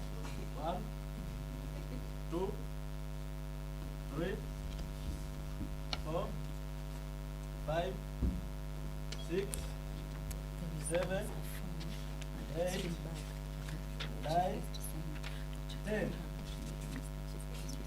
11, 12, 13, 14, 15, 16, 16 members. So 16 for Emma. for Dodge, that is for physical. That's physical. Physical for Dodge. 1, 2, 3, 4, 5, 6, 7, 8. Okay. So members, 8. Dodge has got 8 physical votes. Okay, for online, 61 people voted, and Emma has 34, and Kevin has 27. So the total.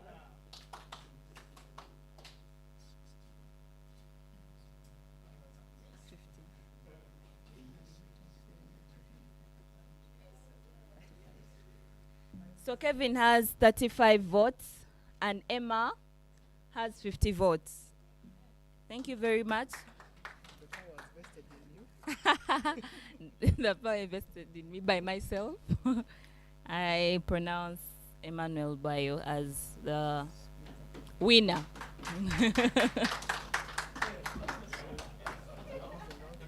So we are going to have a small recess. People online, we are going to have a small recess where the speakers will move out and the clerks, and they prepare themselves and get abreast with the order paper. It's too bad that you have like a minute to learn what the order paper is about. And then we can start our session. Then no, we're going to have swearing in then, starting our session. Yes. So for now, let's get ready for our house. We should be able to start by latest midday, but I don't think we shall reach midday. Okay.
the theme of the International Youth Day, transforming education. We believe that in line with SDG 4, African governments should commit to continuous improvement in the quality of public education at all levels. Put in place an education policy that harmonizes education management and the interaction of stakeholders. Why children fail in primary school is because teachers don't have the time to attend, explain, and mark the books. So while we are talking about education, let's consider the people with disabilities. Early child marriage and school dropouts among the girls are still very high. The motion I just moved is on the economic inclusion of the young people and a cross-border trade among East African communities. We are talking about cross-border issues. Tanzania were advocating for South Sudan. Last week they have ordered them to have free visa. We don't know this. Increases funding for the youth council, enable the youth representatives effectively perform their role. The youth are actually not enlightened in what is going on. Most of the youth were out of Kampala, even some who are in Kampala, don't even know the mandate of the National Youth Council. Young people making 80% of total unemployment in the country, young women are disproportionately affected more than young men. Externalization of labor. 90% of the poor employed in top positions are foreigners. We do not have a system as a country that captures the skills and goods produced by these youth. You know, you find that youth, we have got an issue of unemployment. We don't have capacity financially. And herein they are saying the prerequisite for you to stand as member of parliament, you need to first pay 3 million. A person could have even graduated from Makerere University or whichever. Where do you expect such a person to get the 3 million? We need to clearly say that we need to answer the question of the jobs for the young people. It is not only the government, it's not your parents, it's not your teachers, but it's probably a question of getting together so we can address it. Self-employment is the best form of employment. Your learning of today is not only for today, but for the future of this country. Within the framework of the African Governance Architecture project implemented by ActionAid, the European Union supports the engagement of young people in issues of democracy, human rights, and good governance. Article 31 of AFDEC speaks about the participation of youth, people with disability, and women. I want to stand here and say that people with disability do not have a state minister in this government. That Parliament enacts laws to regulate sexual offences. We leave the most crucial part, that is sexual harassment in families and in church. Cases of girls that have been sexually harassed, that have been exploited at their workplaces, are over 300 cases. We want the parliament of this country. They have a mandate to protect our people. Where are they protecting these people? Point of order, Honorable, the youth in Uganda. You have to look out on the back end of the speaker. So now only present something on it. 1 minute. Now we're in the same track, right, Honorable Speaker. I wish to recognize the efforts of Faraja Africa Foundation, our co-conveners for this Youth Not Parliament 2019, our strategic partners ActionAid Uganda, Plan International Uganda, Westminster Foundation for Democracy, and other partners. Let me also take this opportunity to appreciate the Parliament of Uganda, through the leadership of the Right Honourable Speaker, for ensuring that young people are given space to participate in legislative processes as a part of their civic rights enshrined in Article 38 of the Constitution of Uganda. I've received the petition. We shall be tabling it here in the House, together with the Hansard of your deliberations. Thank you very much and welcome. Do you think you are the only person in that constituency? That honorable member should be taken out of the House. These are young MPs, they still read mentorship. We don't really like to do that.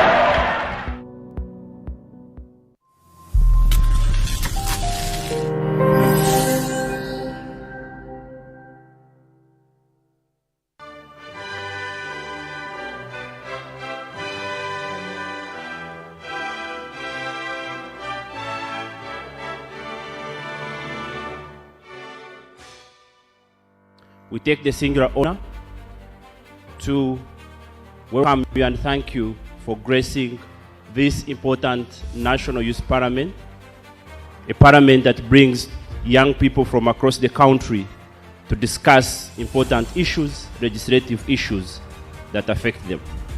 Don't want this to be exclusively done by the right honorables here present. We want the young people around the country to join us in this exercise. It is an absolute pleasure and a great honor for me to participate in this third sitting of the National Youth Parliament. Let me express my deep appreciation to all of you who have come here today in person to have an open and constructive exchange of views at the third National Youth Parliament. Honorable Speaker, today we are yet celebrating the belated International Youth Day under the theme Youth Engagement for Global Action. Indeed, it's a timely theme for Uganda. Uganda being the highly most populated country with the young people. In fact, Uganda is second in the entire world. Let us use this unique opportunity as a youth to present our views to the Parliament of Uganda so that we can actually get the answers that we desire. It's really quite unfortunate to see that for a long time, young people have been used as bridges for other people to cross. Young people have been used to hang posters for those other people. In so many districts in this country, young people have been used to hang posters for the MPs, for LOC5, and after these people have succeeded, these young people are abandoned. The current parliament still actually maintained the nomination.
Swear in, and then when he's officially speaker, the House can start.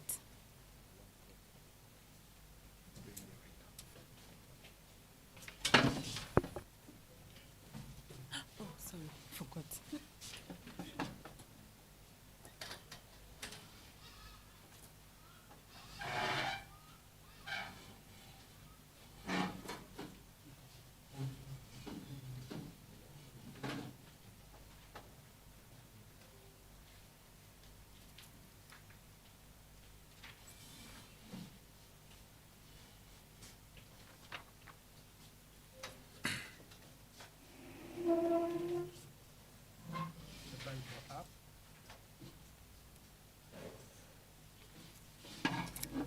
Start. I, Bwayo Emma, swear in the name of the Almighty God that I will at all times well and truly serve the Republic of Uganda in the office of Speaker of the Youth Parliament, and that I will support and uphold the Constitution of the Republic of Uganda as by the law established. So help me God.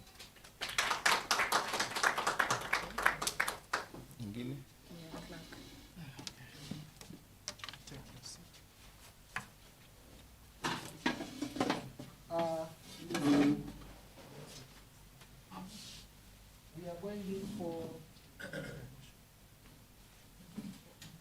anthems and prayer led by the Sergeant at Arms.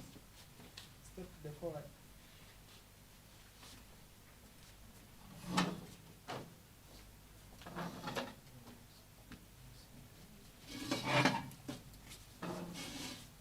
Let us stand straight for the national anthem. O Uganda, may God uphold thee.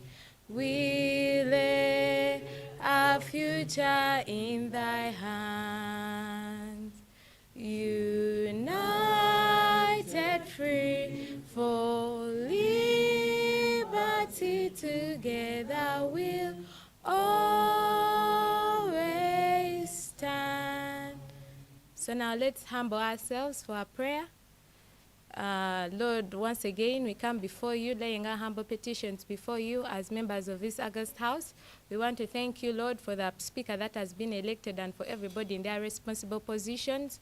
And Lord, as we continue to carry on our deliberations, just as we asked before, we pray that you guide us, and may your Holy Spirit lead us, that even later as we shall be departing, you shall guide us and give us your journey mercies. We ask all this in Jesus Christ's name we prayed. Amen.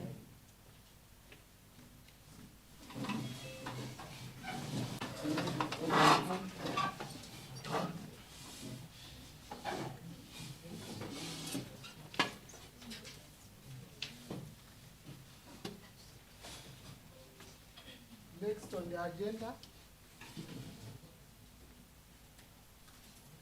Next on the agenda is communication from the chair, the speaker.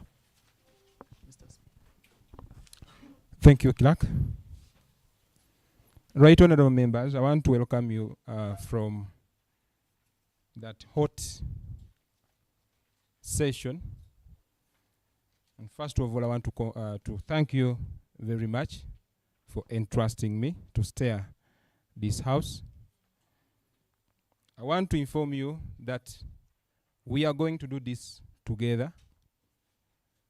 Like I said when asking for your mandate,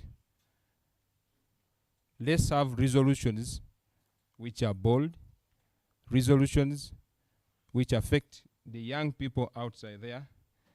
And as we deliberate, of course, we all know what brought us here, the youth agenda. Let's look at things which are going to push whatever we need. Honorable members, they have already told you, we are going to have the order paper, which I'm very sure you all have, and we shall reach there at the right time. I'm going to give all of you chance, but let's not just speak because we want to speak. Let's try to come up with issues which we really have to put in our resolutions. And let's also mind about time, because each session, each motion has specified time. Let's not speak beyond the time which is stipulated. And members, I welcome you aboard. Please feel free. Let's have a lively session. Our honorable colleagues online, please feel free. I will equally give you same chance like our honorable members here in this house. Thank you very much. Feel free, like I've already told you. And when you want to speak, honorable members, I know raising your hand, I might delay to see you. And I want to organize something with my clerk because sometimes names are hard to call. I don't know how we're going to be identifying ourselves.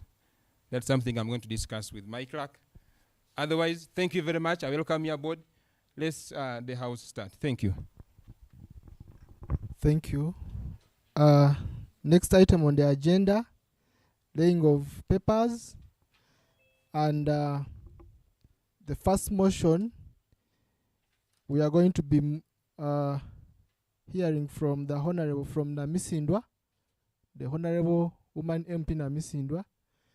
You're going to move a motion, the first motion. Please step forward, as it will be for all of us. Whoever is moving a motion or communicating anything shall step to the podium to say something. Thank you.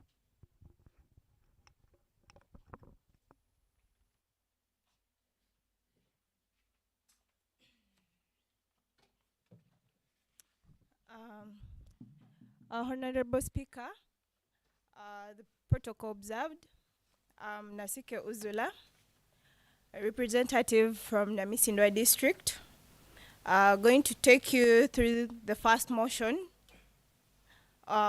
which will be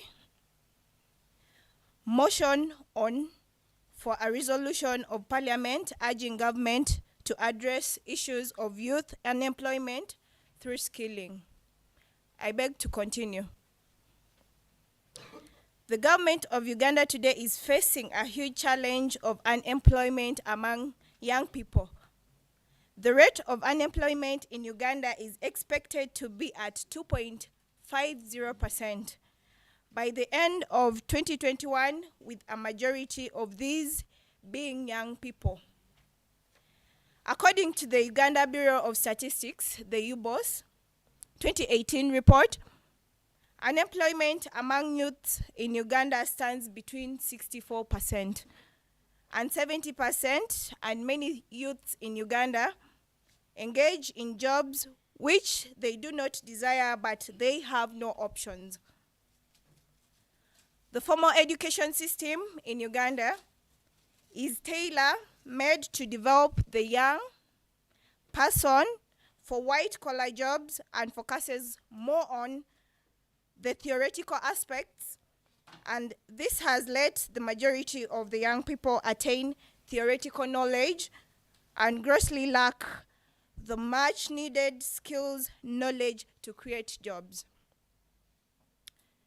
So, how should the government and different stakeholders remodel the education system to enable young people attain what is required for them to become job creators other than job seekers? One, for us to create for youths jobs, one of the things I would like point out is providing for the youth these technical works, like involving the youths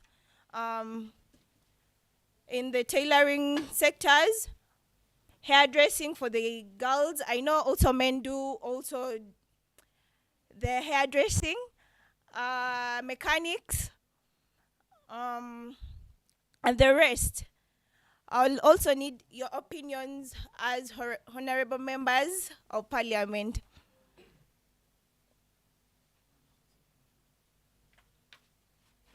As we are speaking on this motion, I'll also need your opinions as you the youth.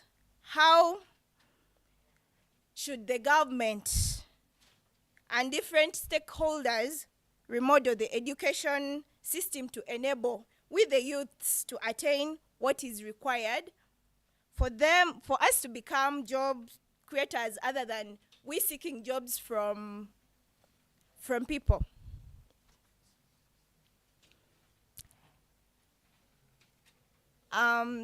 Yes.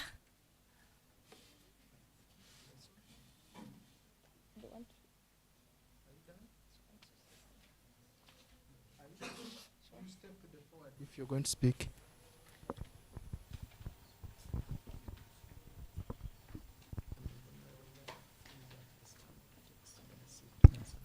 Now, when she comes, honorable member, before you take back your seat. Okay, thank you. Thank you. Thank you, honorable member. Through you, right, honorable speaker, I'd like to lay my idea on how the government can better own the education system, and I would submit that the best way the government would do Honorable member, I beg we first receive the motion before we proceed. Okay. You receive for discussion, then we shall have. We propose to the members for us to receive it. You come back and She had finished presenting. Now for you can present for them to receive.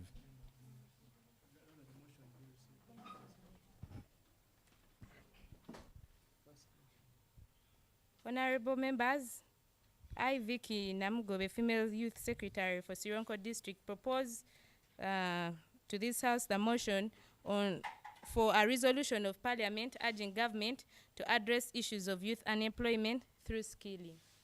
Thank you. Be received for discussion. Thank you. Who is ready to receive?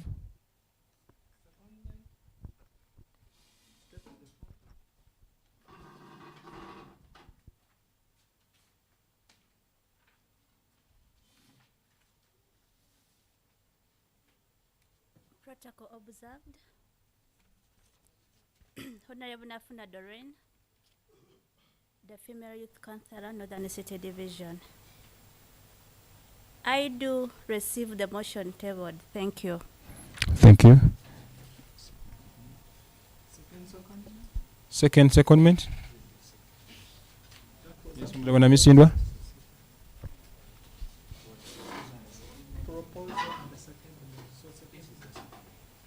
That was the first seconder. The other one was a proposal. That one presented. Honorable Nafuna and Bwayo welcomed it. That was the secondment, first and second. Now the floor is open for us to discuss the motion, honorable members. I want to give you a chance, but like I said before, we have 10 minutes for this motion. The floor is open to all of us. Thank you.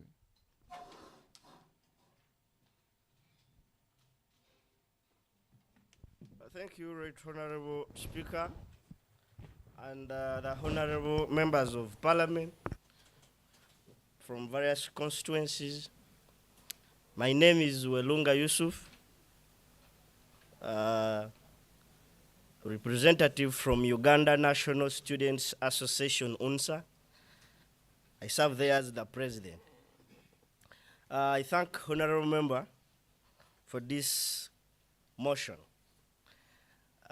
In fact, this is one of the challenges this country is battling with.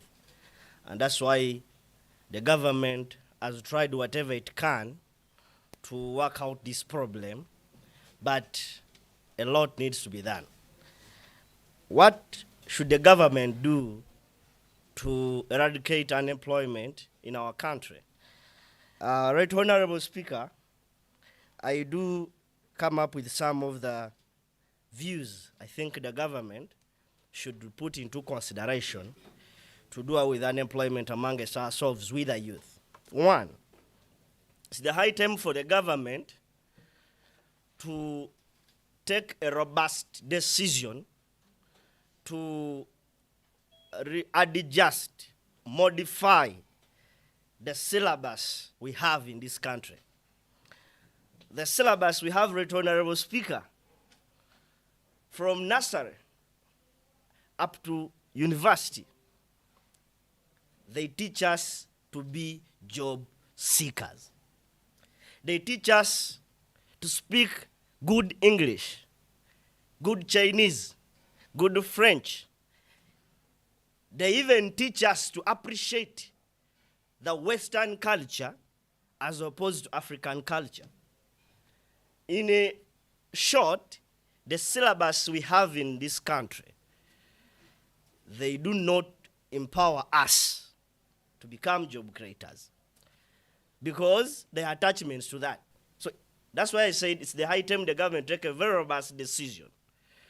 Whether we are supported by the whites to finance our education system, of course they do. But once we take a decision, we shall do it with that education system we have today, which is imposed onto us, and we draft our own education system, the syllabus. That is one. It will come with a lot of implications, but let us be ready as a nation to take up this challenge. Once we do this, partly it will help us. Two, as the Ministry of Education, together with a lot of institutions, including Uganda National Students Association, we should embark and enforce and implement the career guidance in schools, right away from primary level up to university. And these career guidance programs should be centered onto entrepreneurial mindset change. In these career guidance programs, we should tell our students that it is good for you to be at school, but again, it is more better for you to run a given business arm after school. When you are in a holiday, students don't just go home and sit. Think of something to do. When you are at school as a student, it's the high time for you to start up a given project. Have that mindset about entrepreneurship, so that our students stop the tendency of leaving school with the mindset of looking for a job to a given company. Should stop the tendency of finishing school, want to fly to Saudi Arabia to look for the job, because we have no entrepreneurial mindset. And this one, once it is enforced, I'm sure we shall produce the generation which is ready to be the job creators instead of job seekers. Right, Honorable Speaker? Another thing the government should do is about putting up as many as recreational centers as possible.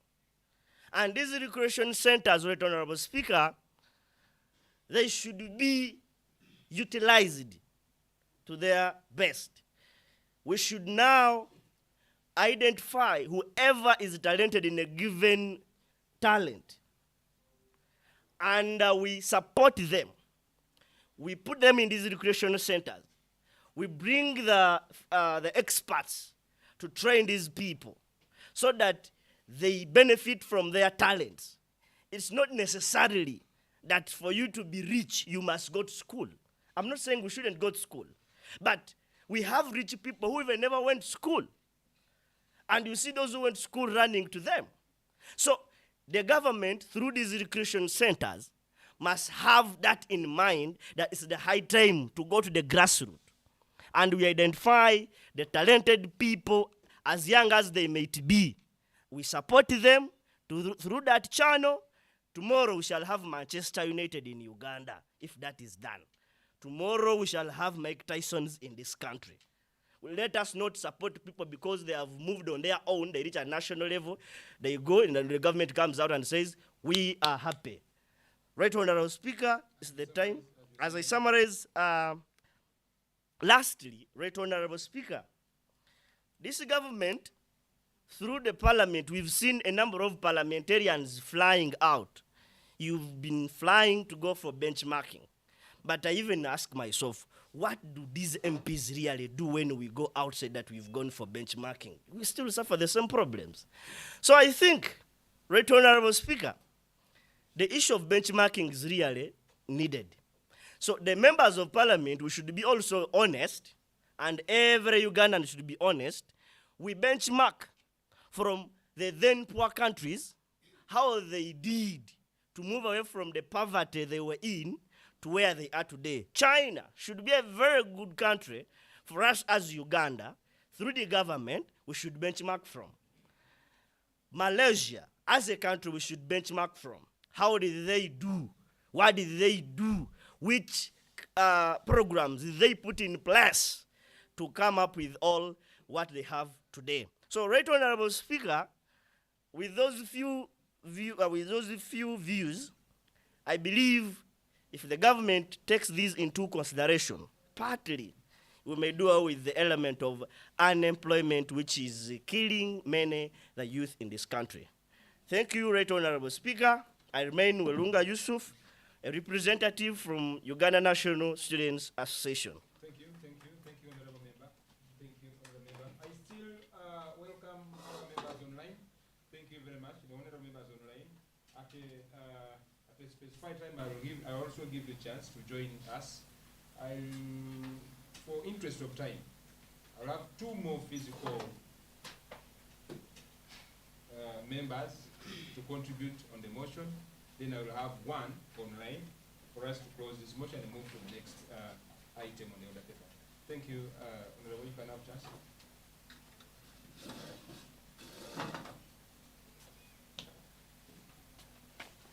Thank you so much, Right Honorable Speaker and the honorable members in the room. My name is Muboka Daniel, and I'm a youth leader in Mbale City. Just want to share a little a concept of about things that I personally have seen in this program that is being put in place by government. You know, Skilling Uganda, has been brought in on board by the government. And at the moment, as we speak right now, it is something that the government is trying to venture in to see that a lot of young people are being employed and brought on board. I would want to tell you, the young people outside there and those who are in here, that Uganda has been grappling on with the skills gap, but we shouldn't blame ourselves for that. This was a colonial education system that started all time long ago. We have just been adopting to it, and we have actually carried it on. But then we have realized it's something that is not helping us. Many of the graduates in Uganda, you realize that you've done a humanity course, probably human resource, and you're looking for a job and there is no job outside to find. And what happens, we have employment agencies that are carrying people abroad just to work in there. And you realize that this graduate that is picked from Uganda, somebody has a bachelor's degree in human resource management, but then is going to do something that is a little bit vocational and technical to some other country.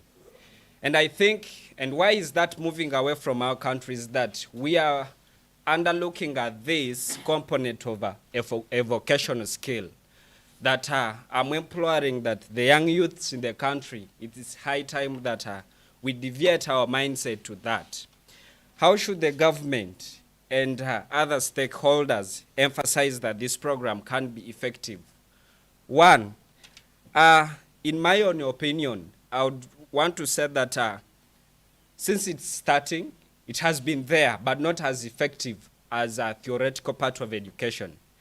I would want the government to now come back to the communities and look at this issue of vocational training from the grassroots in terms of what are the resources are going to be used in the component of vocational training to the young people that are growing up with education.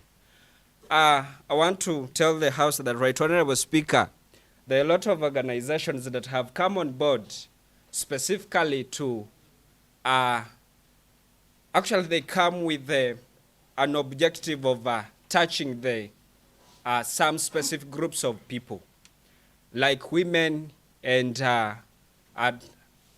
probably students that have dropped out from school to grasp such kinds of vocation skills. But I'm part of that. There is a program that came of recent in Mbale here by Vijana Power Technological Hub. It was a program that was brought to Mbale for the vulnerable groups of people to take at hand. But when we reached there, you realize that there were no equipments, enough equipments to be used.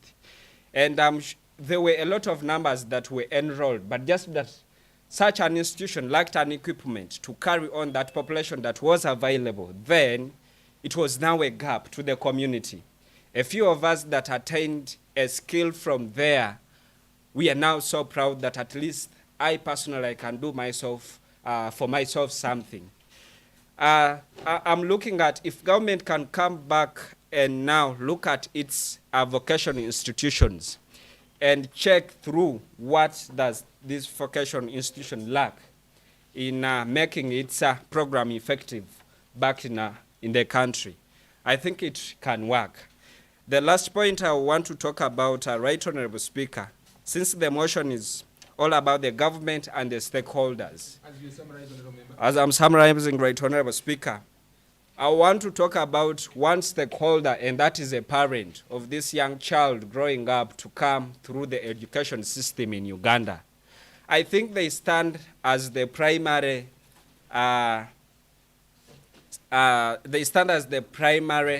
guidance career guidance person to support this young child who is supposed to go through. If a parent can come up and now start preaching this gospel of vocation training skills to their children at that grassroots level, I'm one of the person who will later on believe that this is something that the child is going to grow up with, knowing that if I attain this school, this skill, then I'm going to be far better in terms of self-employment in this country.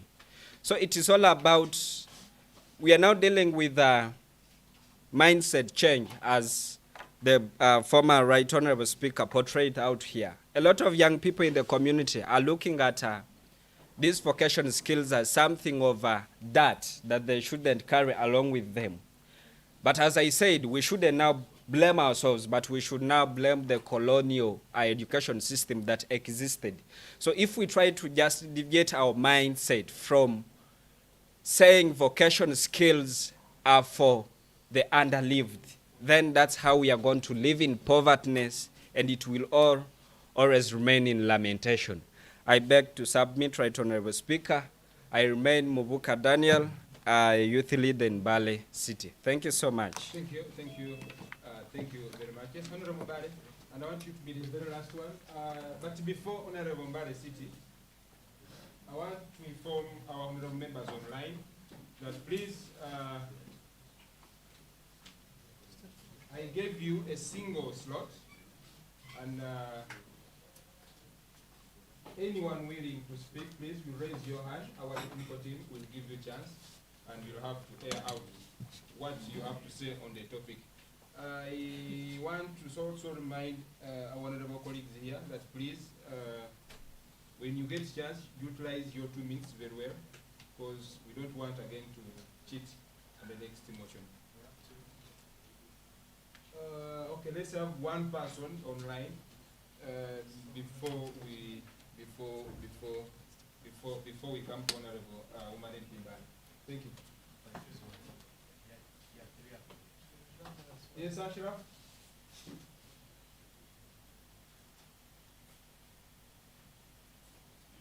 Ashraf, you're online? You can unmute your audio pin.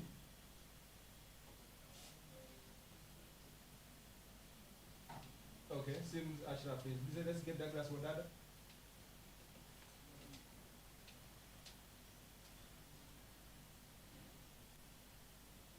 Yes, Douglas.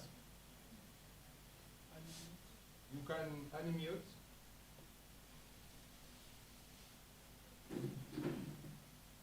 Where could be the problem?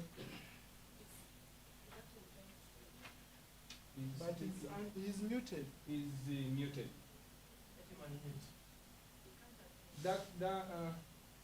Who is supposed to unmute? Us or Douglas?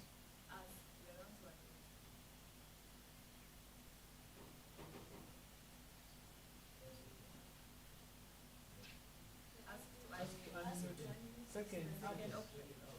Yes. So you can unmute. Okay, thank you. Honorable Douglas, you also. Thank you. Hello? Thank you. You are getting me, Honorable? Yes. Yes, Speaker, are you getting me? Very well, sir. Okay, thank you so much. Good afternoon, honorable members. My name is Douglas Wadada, and I'm a passionate person for youth with disabilities in Uganda, and I also chair an organization called Sure Abilities in Uganda. That's another organization that unites youth with disabilities in Uganda. First of all, I want to congratulate our own Emma Wayo, who is successfully going through as the speaker. Congratulations, right now. Firstly, I'm not supposed to reiterate so much on the issue of skills training for youth, but I want to give you an example and say that at Sure Abilities Uganda, we have managed to skill some youth with disabilities, and it has indeed been a success, and we are sure that this can work. So all the recommendations that our members have given are also different from mine. Along the same line, allow me to thank Faraja Foundation in Africa for the efforts well done. Then speaker saying that they wouldn't have enough money to make people and other participants join. So I had a recommendation for them, because today holding an activity online, but after you have left out some people, especially the deaf. We are sure that communication is key in everything. But if I have they cannot get anything because you don't have a silent interpreter online for them to also join. So my recommendation would be that in the future, let's be brought on board as youth with disabilities, such that we make this parliament a better one in the future. Because the main parliament, the Ugandan parliament, has 5 members of parliament representing persons with disabilities. So my recommendation would be that we also bring in youth with disabilities in this parliament. I thank you so much. Okay, thank you, Douglas. Thank you, Honorable Douglas. We can now come back to Honorable Mbale City, because we have to wrap up the motion and move to the next item on the order paper. You have 2 minutes, Honorable. Thank you very much, Right Honorable Speaker. Still protocol observed. I'm Honorable Nafuna Doreen, representing the team of Mbale City. A lot has already been said, but just accept I add a voice to the previous speakers. Yes, what should the government do? The issue is killing. I want the honorable members of this August House to concur with me, and we agree and appreciate the government, because it has not just sat back. At least there's something the government has put to play. And I would wish to inform the rest of the members that we had a recent presidential initiative, that is the vocational training at Ruhonje. That really shows that the government has taken a step. But now the question here has it really come to solve all the problems of the youth in the Bugis sub-region? We find difficulties, must ask the legislators, because one thing that is lacking is the data, the statistics. The data collection is lacking. If I'm talking about unemployment of the youth in the eastern region, do we really have the numbers for the government to come up with a better plan to accommodate another youth outside there? So I would really request that before the government comes up with another plan, can we have the statistics first sorted so that we know how many people are we planning for and who is benefiting and who is not benefiting, so that we devise more other means to solve the issue at hand.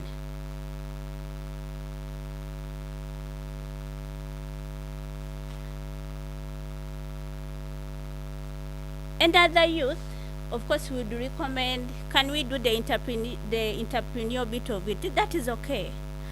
A youth who is self-employed is much better off than one who is being employed. Of course, we'd all clap hands to that. But I remember in 2020, we were attacked by COVID-19. That was a pandemic. We had youth who had already opened up their smaller businesses. And we were like, okay, we are embracing entrepreneurship here. But now, we are faced by this pandemic. We're all affected. And even the youth who had the small money that, to invest was lost. The question here is, how is the government coming to address the post-COVID life? Because we have gone back as if nothing was done. So if I would agree with the honorable members in this house, I beg to submit, because most of the things were being talked about and I wouldn't want to repeat ourselves. Thank you very much. Thank you. Thank you. For the interest of time, since each motion is allocated some time, I will ask the mover of the motion to come and make very quick remarks on it, and I'll have to roll back to the House. Thank you. Thank you, Honorable Speaker. Protocol observed. I would like to thank the honorable members who have been able to support this motion here and for giving us the views as to how we should eradicate unemployment among the youth. You've all given great views, and those views that I think they're going to help us. They've given us a mindset.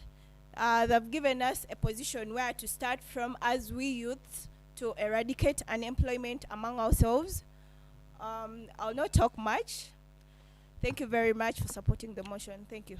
Thank you. Thank you. I'll have to put the question to the entire House. For those who support it, you say aye.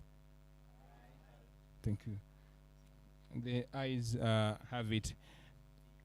Clerk.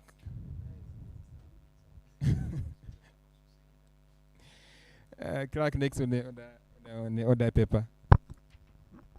Next is motion number 2 to be read by Honorable Mbale Daniel.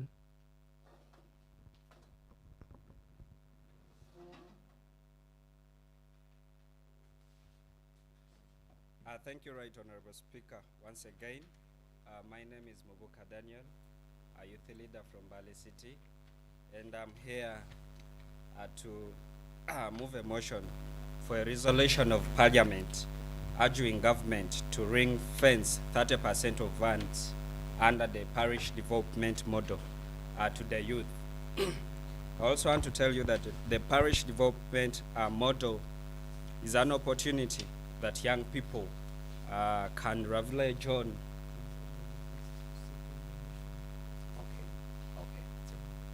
Thank you. The honourable member has presented the second motion. It is now back to us, the House. I need, if there is anyone to present it for us to discuss, maybe before we allow him proceed. It's now back to us, honourable members. Does anyone want to propose the motion be adopted? Honorable, step to the floor.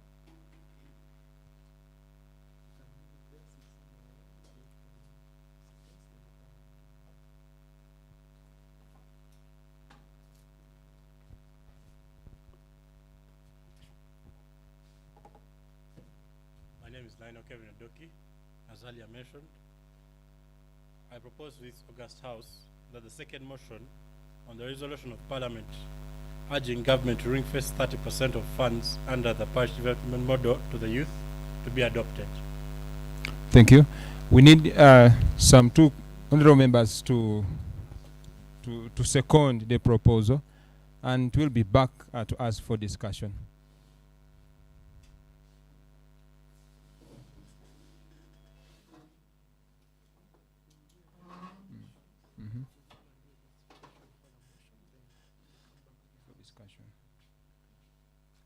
Thank you, Right Honorable Speaker.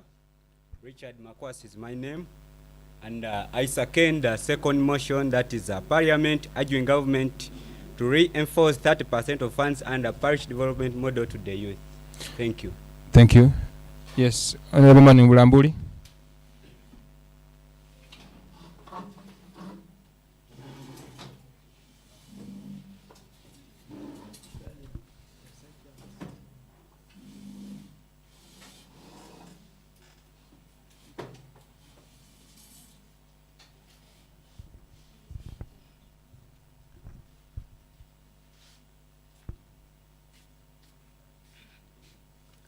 Thank you so much, Right Honorable Speaker of the House. My name is Nafuna Jennifer Chigobi, the Female Affairs, Bulambuli District. I am here to second the motion for a resolution of Parliament urging government to ring-fence 30% of funds under parish development model to the youth to be discussed. Thank you. Now I will ask the mover to come and justify the motion for us to start debating on it. Thank you, Right Honorable Speaker. Right Honorable members in the August House, I want to tell you that this parish development model is an opportunity that young people can leverage to have their livelihoods improved. This is in line with the government's goal to transforming near Mbale, 39% of households from subsistence economy to commercial production. And however, about that, there are concerns that the youths have not been included in the monitoring and implementation of the program. And the National Youth Council and youth members of parliament have also expressed concerns that government rejected their suggestion of ring fencing 30% of the parish development model funds for youth, given that the youth empowerment programs were scrapped. With a few clarification about PDM with the allocation to the youths, I beg to move.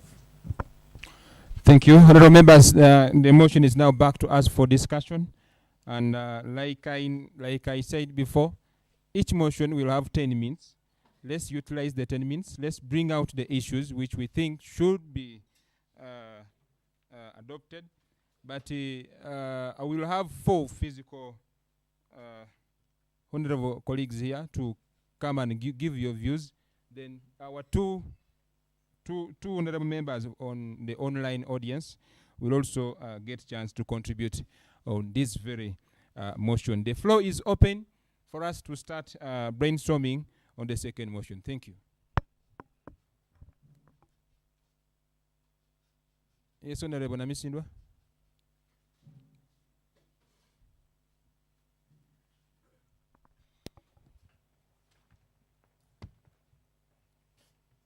Thank you very much, Right Honorable Speaker and honorable members. I'm here to give my views about how can the youth be meaningfully involved in the policy making process and budgeting processes at all levels. One, I think the youth, in most occasions, they are not involved in many government programs. This is because we are left back and not included in the budgeting processes. One, I think we should go back to the drawing board and find out who are the people leading these programs. Because in the government we have a ministry for the youth, and it has done less in helping the youth. Because a program like now PDM, we need to come out and sensitize the young people on how beneficial it is to the younger people. We need to come out and go deep to the villages, because this thing is now going viral in Uganda. But you may find out some young man in the village, in Namisindwa, in Sekululu, doesn't know about this program. So we need to go back to the drawing board, our youth leaders, at the district level and also at the sub-county level. We need to go back to the village and then tell our friends about the government programs.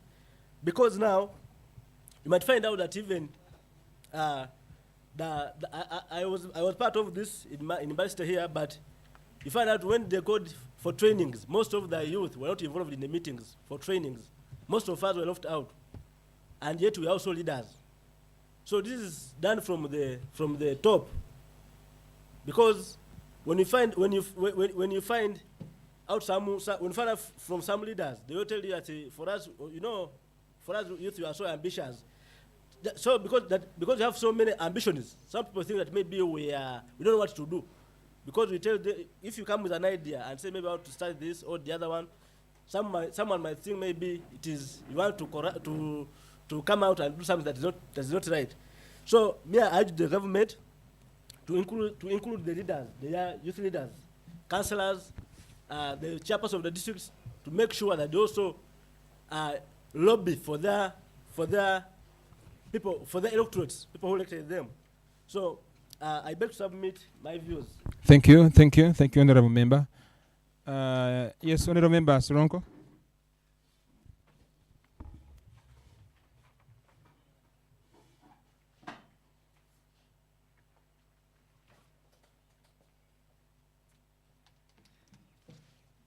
Thank you, Right Honorable Speaker.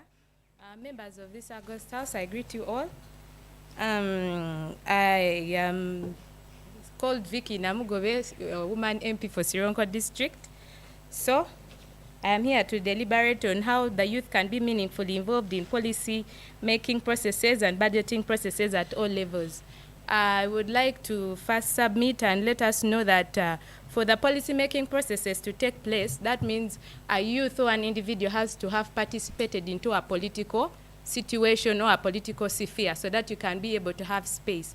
So it's important for us youth to be able to first capture and be able to, the little spaces that are available, we have to reach out to those places and capture them and participate fully in those. But how are we going to be able to participate? It would be important if the Electoral Commission revises on some of the policies that could be able to enable our youth of 18 years and above to be able to participate in these political spheres. For example, taking place, the nomination fees. We have a lot of candidates that are for the age of 18 and above who are still in school, but who have the potential to stand for these positions. But we find scenarios whereby they cannot afford the amount of nomination fees that the Electoral Commission imposes on the youth.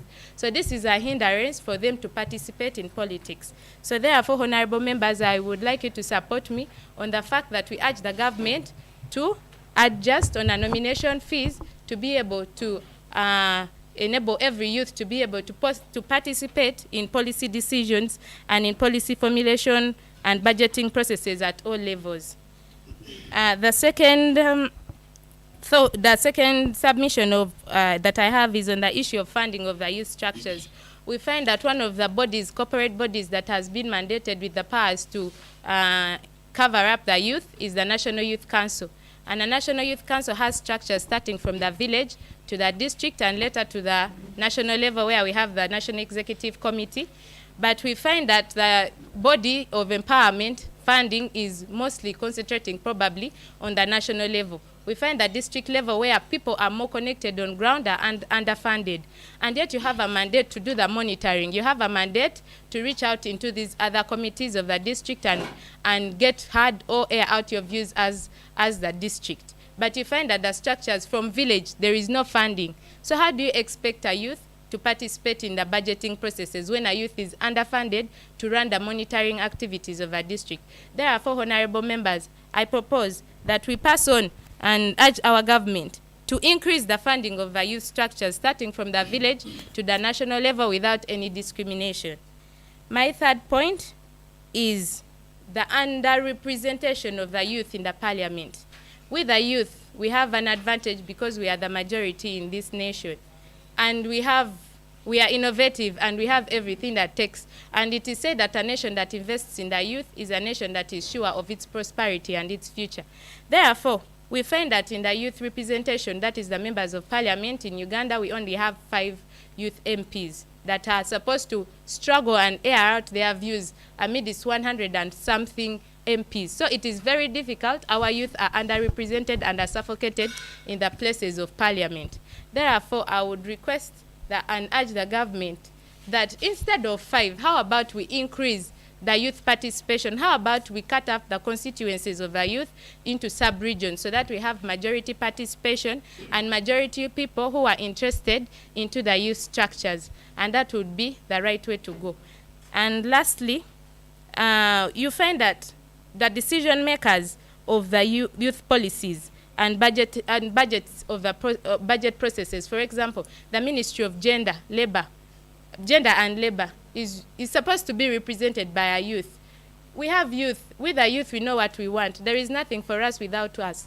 So it is important that as the youth, we get a youthful representation who can be able to understand our views and air out our views. Because, for example, how if a youth member or a youth minister is above the age of 40, is that person able to understand our interests? So therefore, we also request and urge the government that if an appointment is coming for the position of a youth minister or anyone in relation to what the youth desires, let that person be in the age bracket of the youth in order to understand what we go through, our emotions and our demands. Thank you so much, Honorable Wright. Thank you very much. I want our IT officer to organize. We need one member online before we come to, as Honorable Member prepares. I will have to give an opportunity to one member online. Then we proceed to the next motion. So he will be the one to sum up. I've seen Honorable Katenya Davis. Honorable Katenya Davis, unmute and talk to the Honorable House.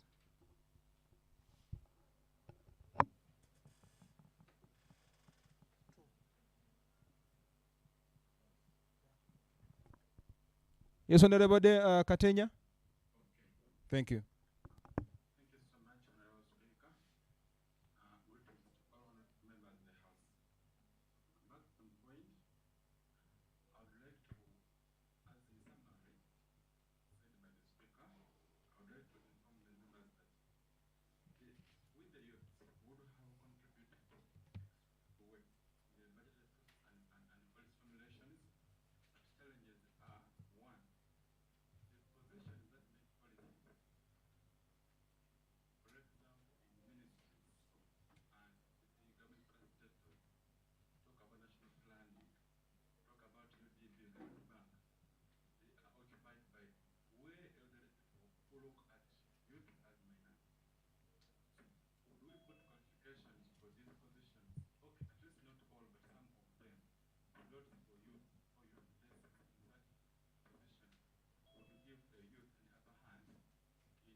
Thank you, Honorable Katenya.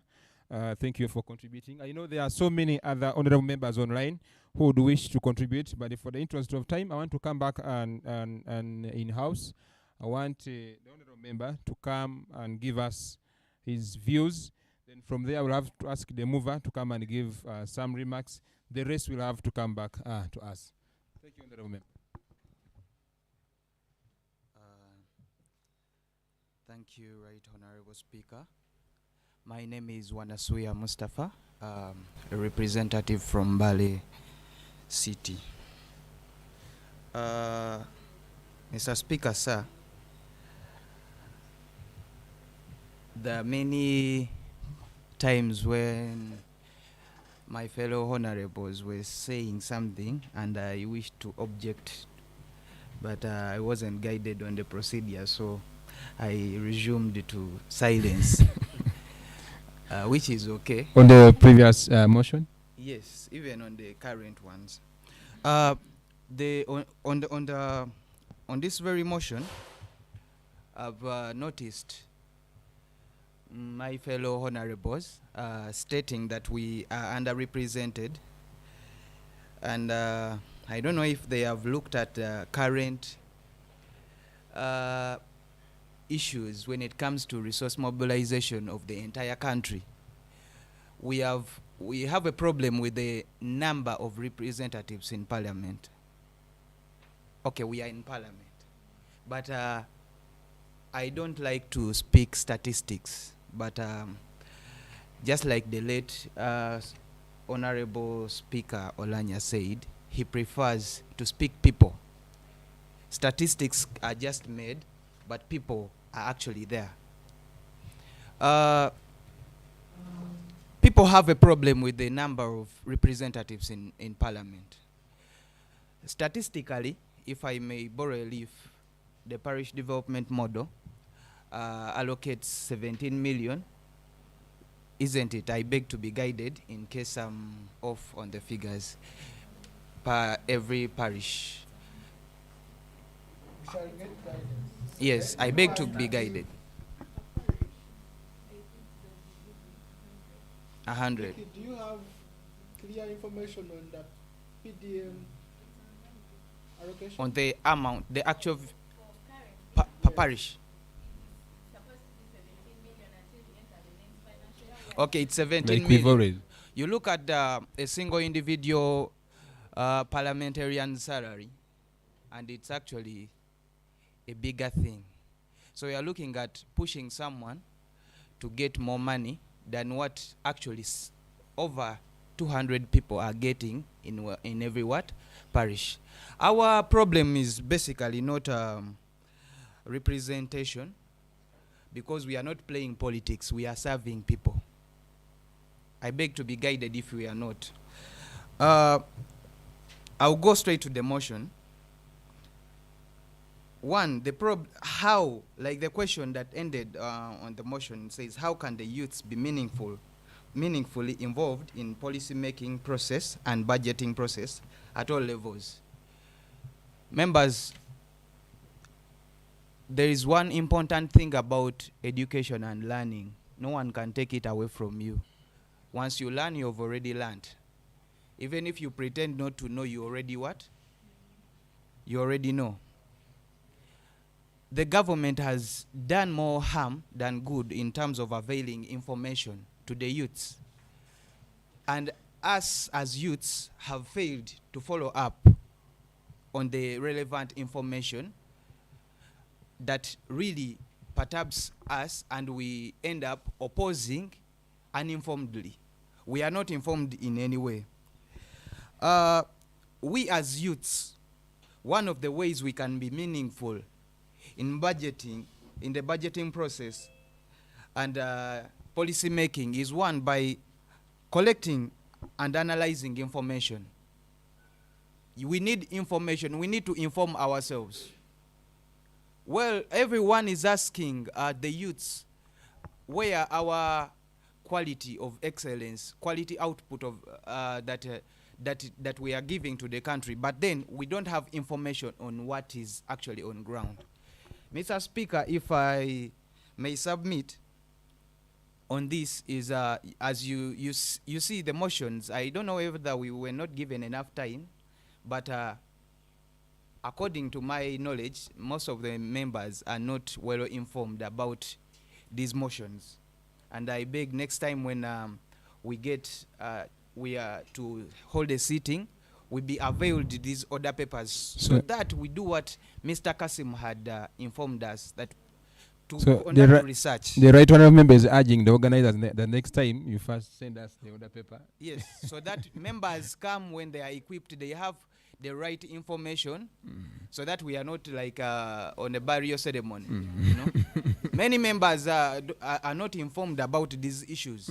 They are leaders, but they are not informed.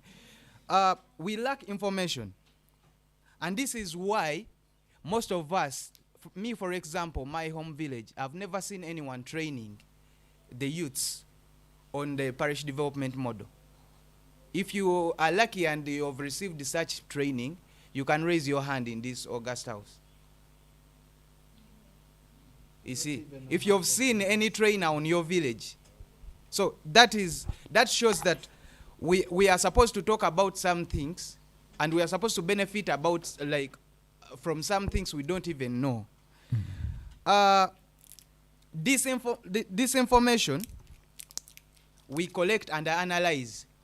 We as the youths, in the process of being meaningful to the process of budgeting, we use it to inform the day-to-day management. You understand, members? To inform the day-to-day management of the people responsible, because we have to seek accountability from those very people as the beneficiaries or as the people of interest and stakeholders. Mr. Speaker, the issue of lack of information gives us gives us an example of the challenges that we face. We have no training at all. We have no training. That means information is not there. Two, another challenge, people were, when I wish to object again, people were demanding politicizing these initiatives. But then members, we don't change policies basing on their weakness, but the strength of the new ones. If you inform yourselves how the parish development model came up, you will know that politicization was one of the reasons of the failure of the earlier initiatives. Before they came up with the what? The parish development models. We don't have to politicize such government initiatives because government is us, the people. We are living in a democracy per se. So I believe there is no need to politicize service delivery. Thank you very much. Thank you, Honorable Member. I want to call upon the mover. You come and some few remarks because we need to sum up that motion and move to the next item on the agenda. Thank you. Okay, thank you so much, Right Honorable Speaker. And I want to throw my thanks to all the Right Honorable members in the House for their input in line with our motion. I just want to inform the House that this 30% cut is surely a favor to we, the young people, in accordance with the affirmative action. And I also want to tell you that a favor, when it comes to you, a favor is just like a favor is when a preparation meets an opportunity. And an opportunity is this 30%. And as we young people, how are we prepared to hold this portion of ours? And when it comes to preparation, specifically it starts with our mind. It starts with our mind.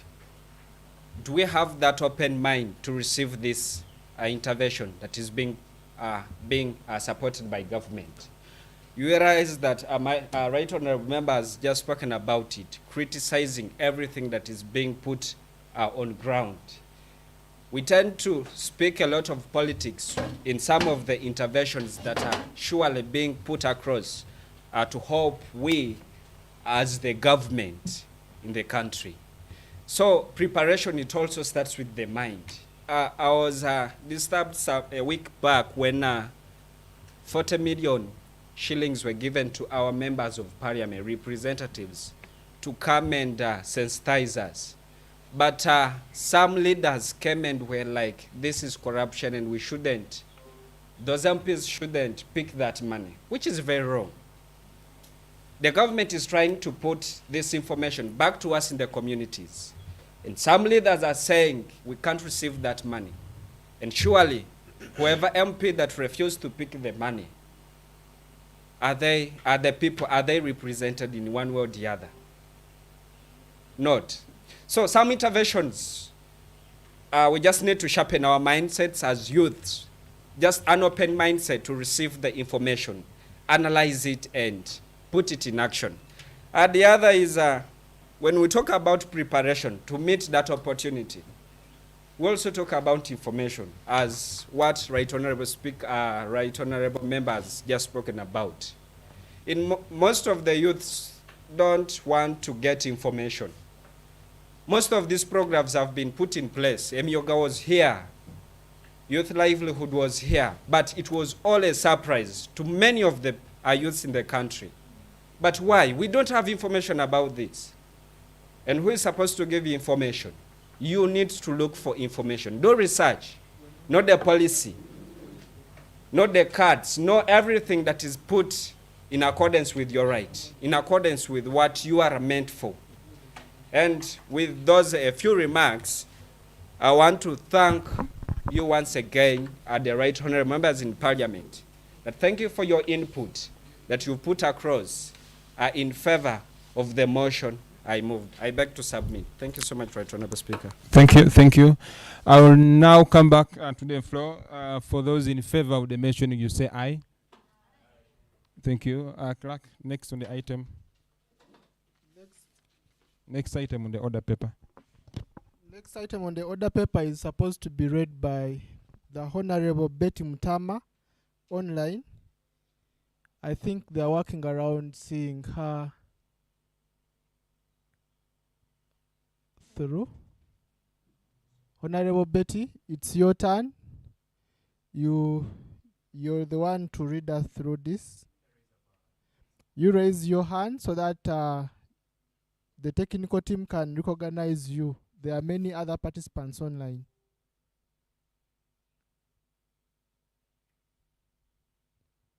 Honorable Mutama.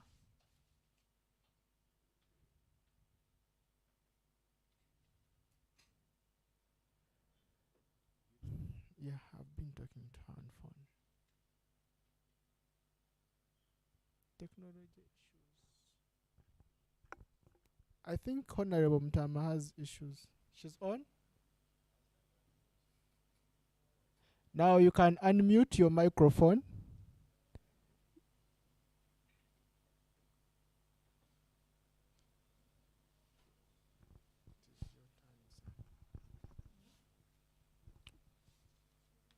You've got her? You've got her? Yes, Honorable? We are getting you clear. It's your...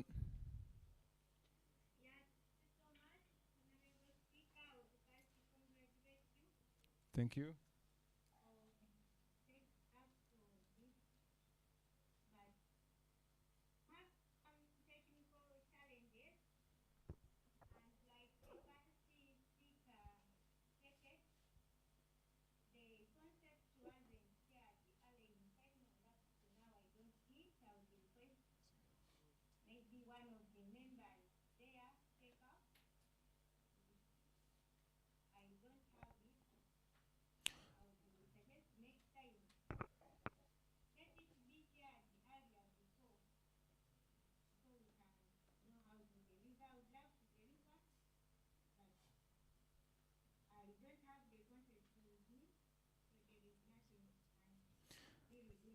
Honorable Betty. Honorable Betty, the order paper is on the group. It was shared some 2 hours ago. Yes, we've already urged the organizers that next time we need the order paper early. But I wish you cross-check the group and we see how we can work it out.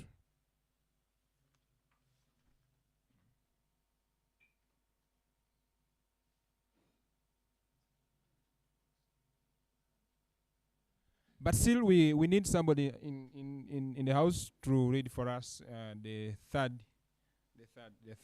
motion.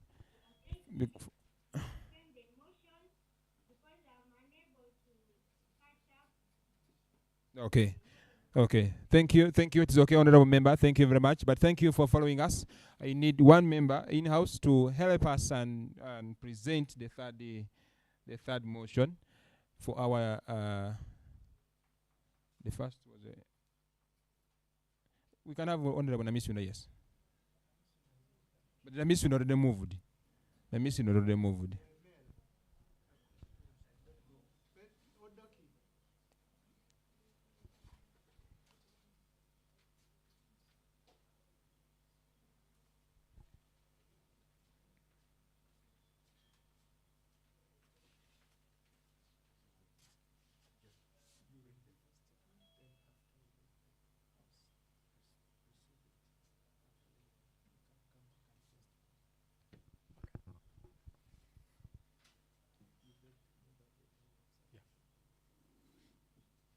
Good afternoon. The third motion for this House is a motion for resolution of Parliament urging government to address the issue of exorbitant school fees charged on the learners. I beg to put this motion on the floor of Parliament for it to be adopted. Thank you, Honourable Member. The procedure is, after presenting the motion, now comes back to us. We get somebody to propose. Then 2 members have to second, and he will have to come back to justify the motion, and we come back for discussion. So I need somebody to come and propose it to us for us to adopt it.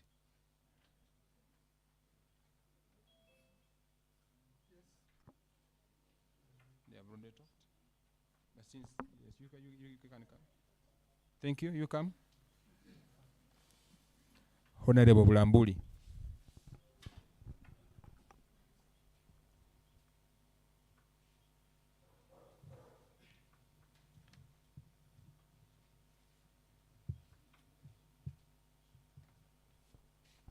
Thank you so much, the Right Honorable Speaker. My name once more is Nafuna Jennifer Chigobi from Bulambuli District.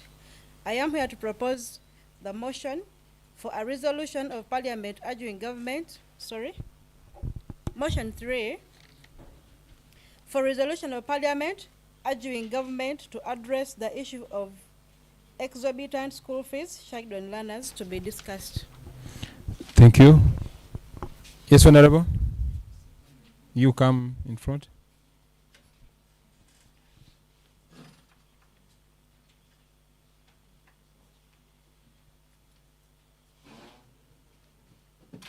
Good afternoon, members. This is Simon Peter Okadapao. I'm from Manafa, and I work with the Center for Constitutional Governance in Mbale here. I'm here to second a motion for the resolution of Parliament urging government to address the issues of exorbitant school fees charges on learners to be discussed. Thank you. Thank you very much. I want to call Honorable Doki to come and justify your motion before members can brainstorm.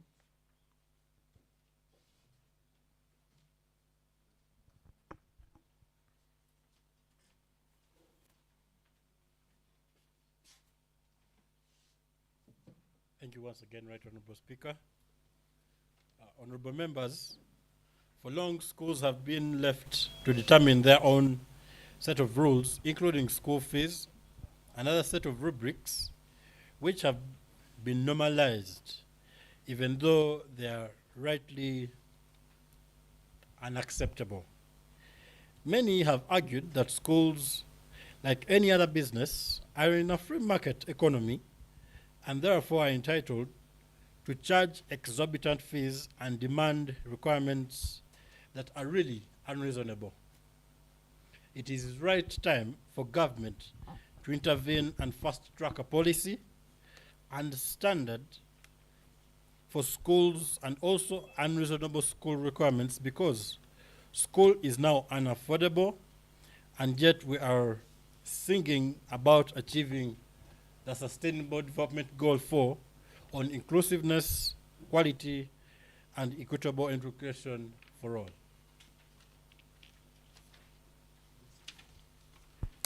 Okay, thank you.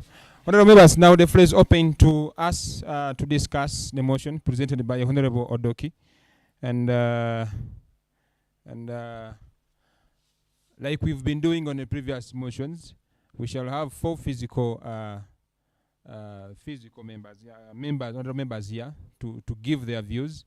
Then on this very one, I'll have to give 2, but I've already seen a hand online. If my IT can help and we start with that very one, let's start with a person online. Then I'll have to come back to honorable members here, physical in the house. Thank you. I'm choosing, let's start with Donu.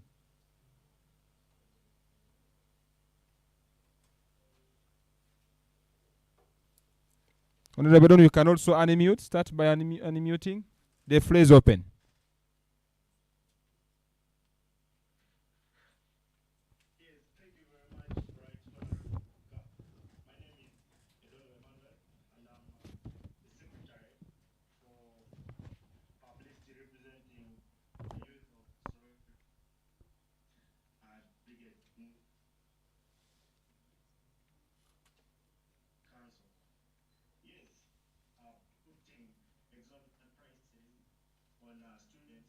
And this has greatly been affecting the parents out there.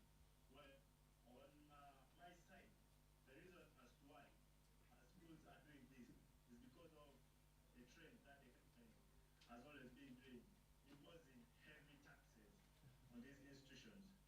government should waive taxes on private institutions.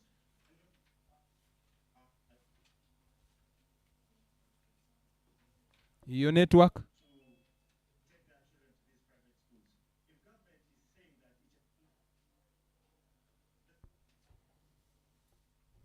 Your network, Honorable Edonu.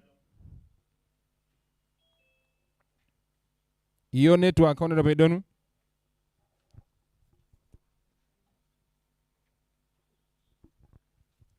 Okay. Your network, Honorable Edonu. Can we get Zakayo? If it seems the network for Honorable Edonu is down, let's get Honorable Zakayo. Then we shall have to come back on in house. Okay, as the IT team try to organize, I want to get, because we are running out of time, I want to get the physical members to give the views on our third motion. Yes, Zakayo, you can unmute. First unmute, then.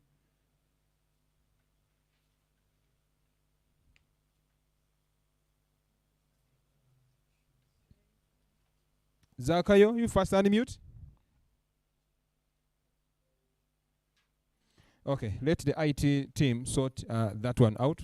I want to come back to house. Let's have views on the motion. The floor is open.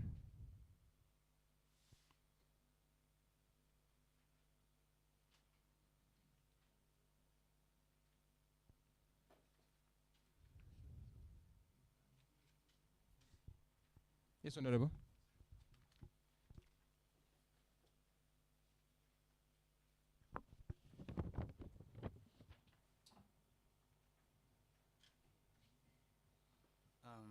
Thank you very much once again for the August House's record. I'm Wanasuya Mustafa, a honorable member of this August House. What we are talking about is actually practical, and it is disturbing given the fact that there is little money circulating in people according to the recent economic reports. It is also a way of curbing inflation, and it's legal. So if you don't have money, just know we are addressing a national problem.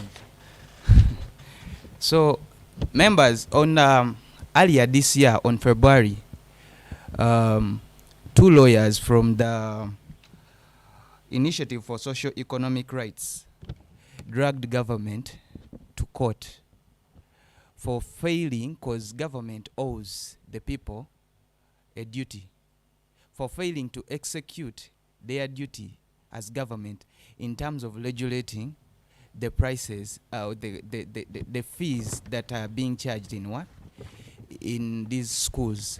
And in their plaint, these lawyers captured all the necessary levels of education, that is from primary up to the top universities. But government vigorously defended itself in an affidavit swore by one of the people from the government that it's coming up with regulations. It is coming up with regulations to regulate the prices or the fees that are being charged in these in these schools. Members, it's important to note that this issue is not just coming up now. You've noticed that prices have been, fees have been increasing almost per term from way back.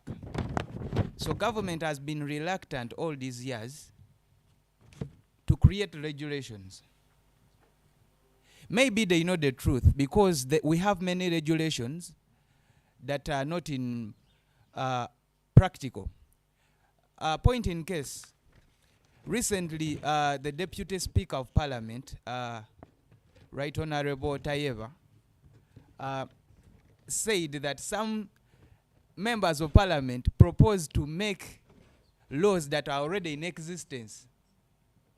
That means there is a problem when it comes to implementation. And when government was defending itself on the same matter earlier this year in February, it agreed partly with the lawyers. It consented to some issues and then it differed on some issues. But on the issue of regulations, of coming up with the regulations, it informed us that by March earlier this year, we shall have these regulations in what? In place. That was targeting the second term. But members, this is the trend in almost everything. In almost everything. The fuel prices, the commodities, the day-to-day commodities. Government has failed to address the issue of price regulations. No one is regulating these prices. Everyone that owns a product or a service, they are free to charge in whatever way they want. There is a simple story about the late Idi Amin's regime. It is from my father. He was a conductor by that time in Mbale tax park. So on Idi Amin hearing that there have been increase in taxi fares, he instructed his soldiers to go as passengers and be charged highly. And they were charged highly, of course. They made sure they fill up all these taxis, and then they informed these taxi drivers and the conductors that we have some customers the other side. All these cars are needed. So you park yourselves in a given car, and then we go somewhere. You pick these customers. I think my dad too was caned, but he didn't tell me he was caned. He said they took them to a certain place. They were caned thoroughly, and they were asking them who instructed them to increase the taxi fares. I am not saying that should be done now, but we need something to be seen, some action to be taken in this current government. When they came, those people, the taxi fares became normal. They were taken back to the normal what? The normal scale. So this government should come up first instead of promising us nice things all the time. They promised us these regulations, but we have a problem of enforcement. You know, laws have eyes, but these, they see someone. So, for example, if you don't rape, the law on rape won't affect you. Laws have eyes, but then this is a persistent problem. It is a persistent problem that it is affecting people each and every term. But government promised us a regulation to see those people. To see those people. Even public schools are charging people highly.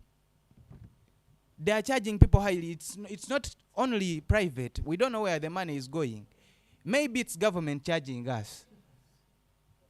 You know?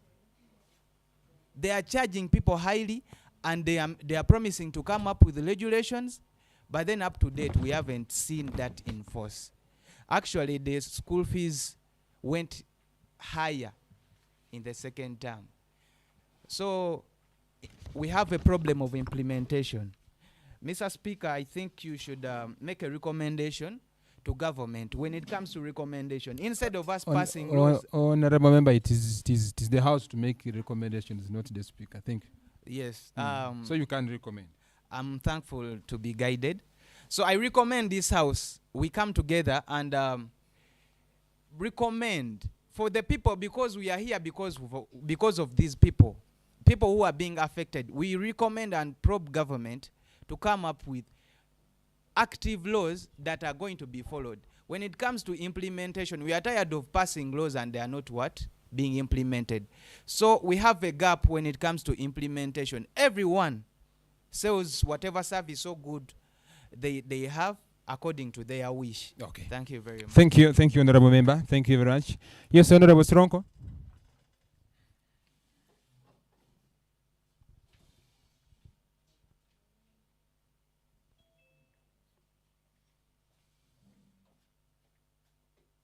Thank you once again for this opportunity, Right Honorable Speaker. Members, I would like to just incite us a little bit so that we could find solution for the way forward. Today we have a teachers' strike that is going on, headed by UNATU. They are raising and claiming that salaries were increased without the consent of others, and it's discriminatory. But I want us as parents and members and others who have people who are in school to also ask ourselves one question, that who is there to fight for the parents whenever the prices of school fees or whatever is required for school is being raised and to a higher level that is exorbitant for everybody. So I believe, just as the current speaker had already spoken about it, I applaud the late President Idi Amin for whatever he was doing was so great. But unfortunately, one mistake he had, that he did not institutionalize whatever he was saying. He had good decrees, but his decrees were not institutionalized. So if by then he had put that decree of tax operators into an institution form, then there would be follow-up. Therefore, honorable members, I want to urge that as we make our plea to the president of this nation, we pray that there be put an institutionalized committee to monitor the exorbitant school fees that is going out, because the economy is not moving as swift as we thought it would be.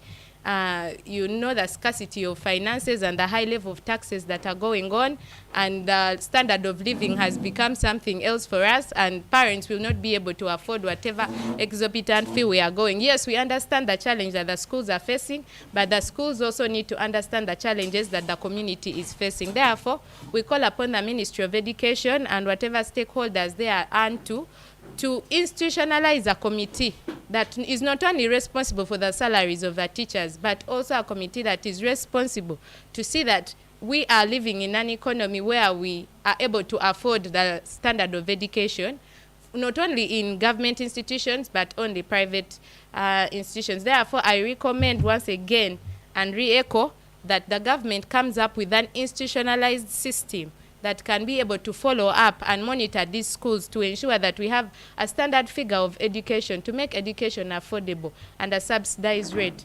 Therefore, thank you so much. Thank you, Honorable Stronko. Thank you. I will have to give one chance to our online audience, but before that, I want one more chance also from the physical participants here, and because I don't see the hand yet online, one more member to contribute on the motion, then we sum it up.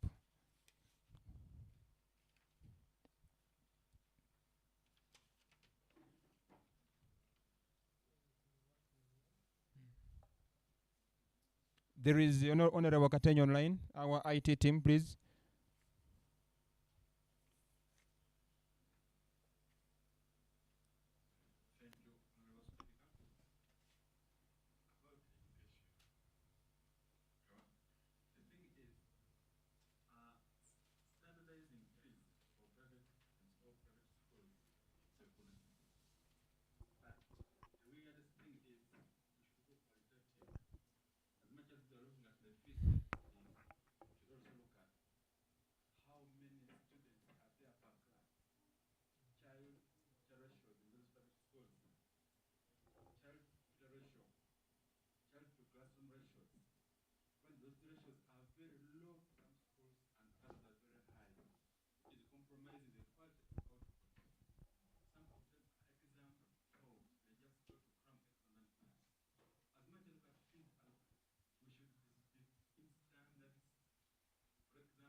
Thank you, Honorable Katenya. Thank you.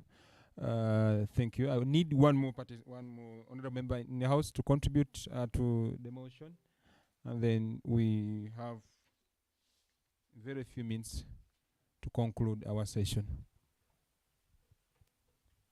Yes, honorable member. I see you whispering to your colleague. Why don't you come to the microphone and speak louder? Come and say it out. Come and say it out.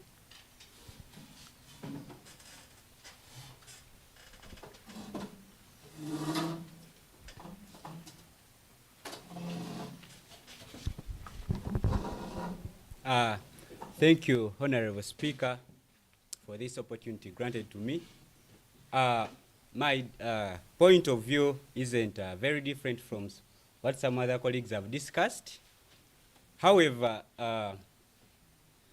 what we are discussing is quite different from what I'm seeing from this leaflet, because I'm seeing some questions here. But then, it's true, prices of school fees are kind of overwhelming, and in my own perception, I think the government has a very big role that it has to play. One, a way back, we knew of some missionary schools that were kind of sounding, and you would move from here to Kampala and hear of Mbale, Mbale High, but then their performance as currently is not all that good. So I think because we have parents who can afford school fees in these private schools that have higher structures of school fees, but then we have parents who can't afford that. So I think the government has to look for a way of making these schools sound like they used to some time back. And then also look for a standardized way of how each school should charge the learners. Thank you very much. Thank you. Thank you. I want to call upon Honorable Doki to come and give some remarks.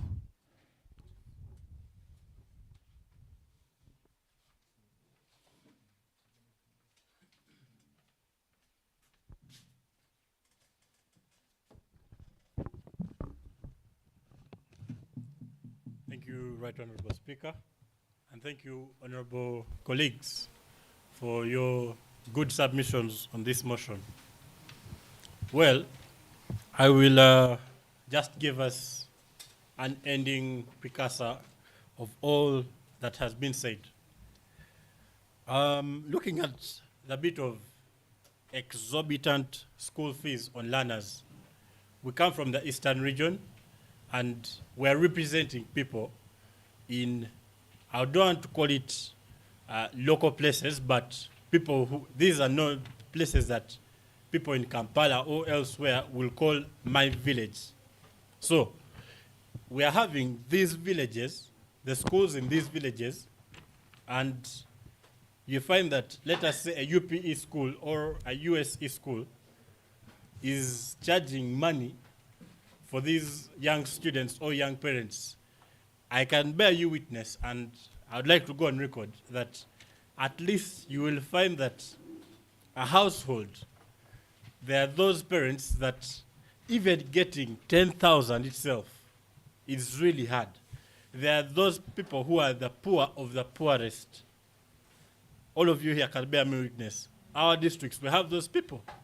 But then, looking at the sustainable development goals on inclusiveness, quality and equitable education for all, we are not looking at education for a student in Kampala, not looking at education for someone in Gulu whose father has a hardware somewhere, but rather we are looking at us as the members of this August House.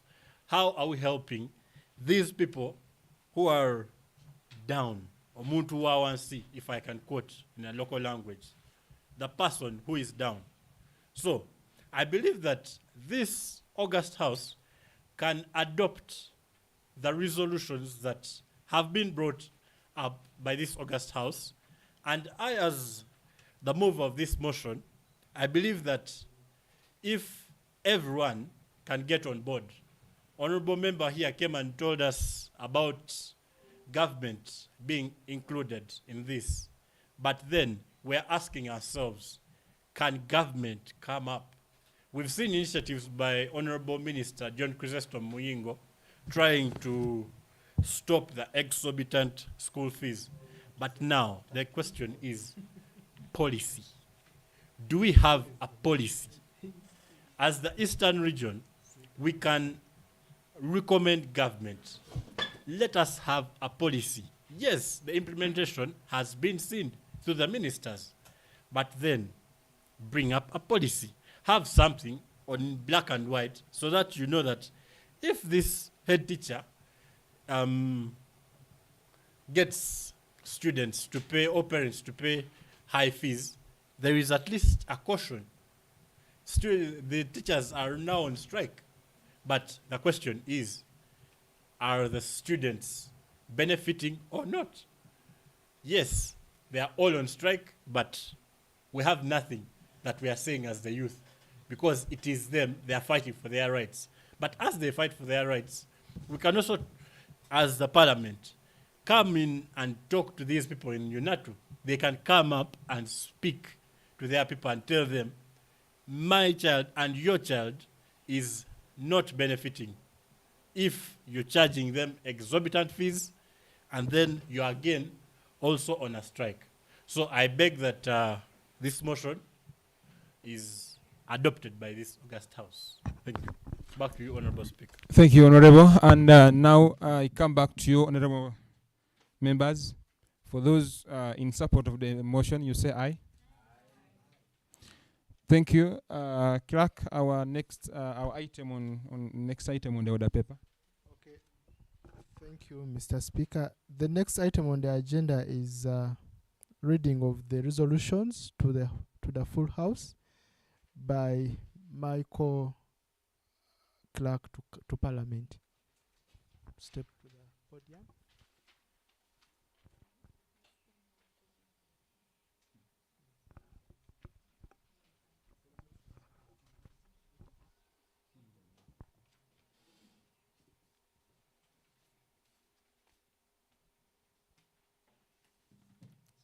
Good afternoon, honorables.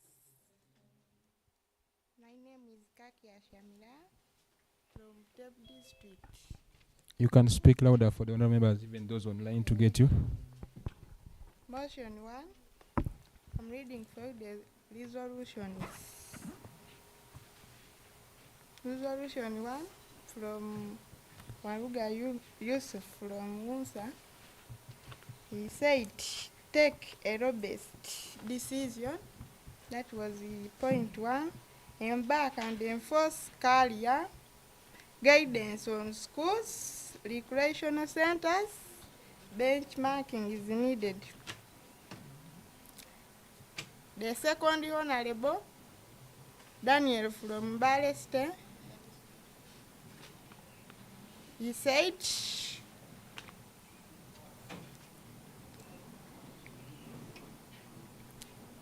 vocational skills or institutions, career guidance,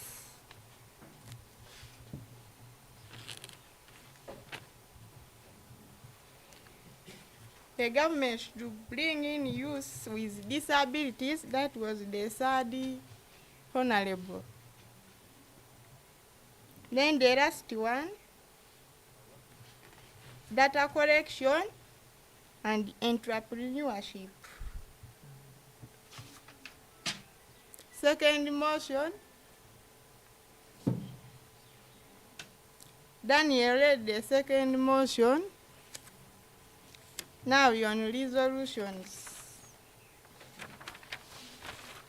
Participate in political leaders. Funding of youth structures. And representation in the youth parliament. Decision making of the youth. Then the second honorable, qualifications. The government should put qualifications on some positions, making politics for the youth. The third honorable, collecting and analyzing information, inform day-to-day management. Then the last one was lack of information. The third motion, Honorable Kevin read the third motion. We are now on resolutions. Imposing heavier taxes, little money circulating, challenges on implementation, enforcements, and active laws. In institutionalized committee, standardizing fees, child ratio, standard education services, and the last, making school to sound like the way it was. Thank you for listening to me. Thank you. I think I can give a highlight of what maybe she missed. The first motion, what we can have on what Honorable has given the resolutions on the first motion to urge government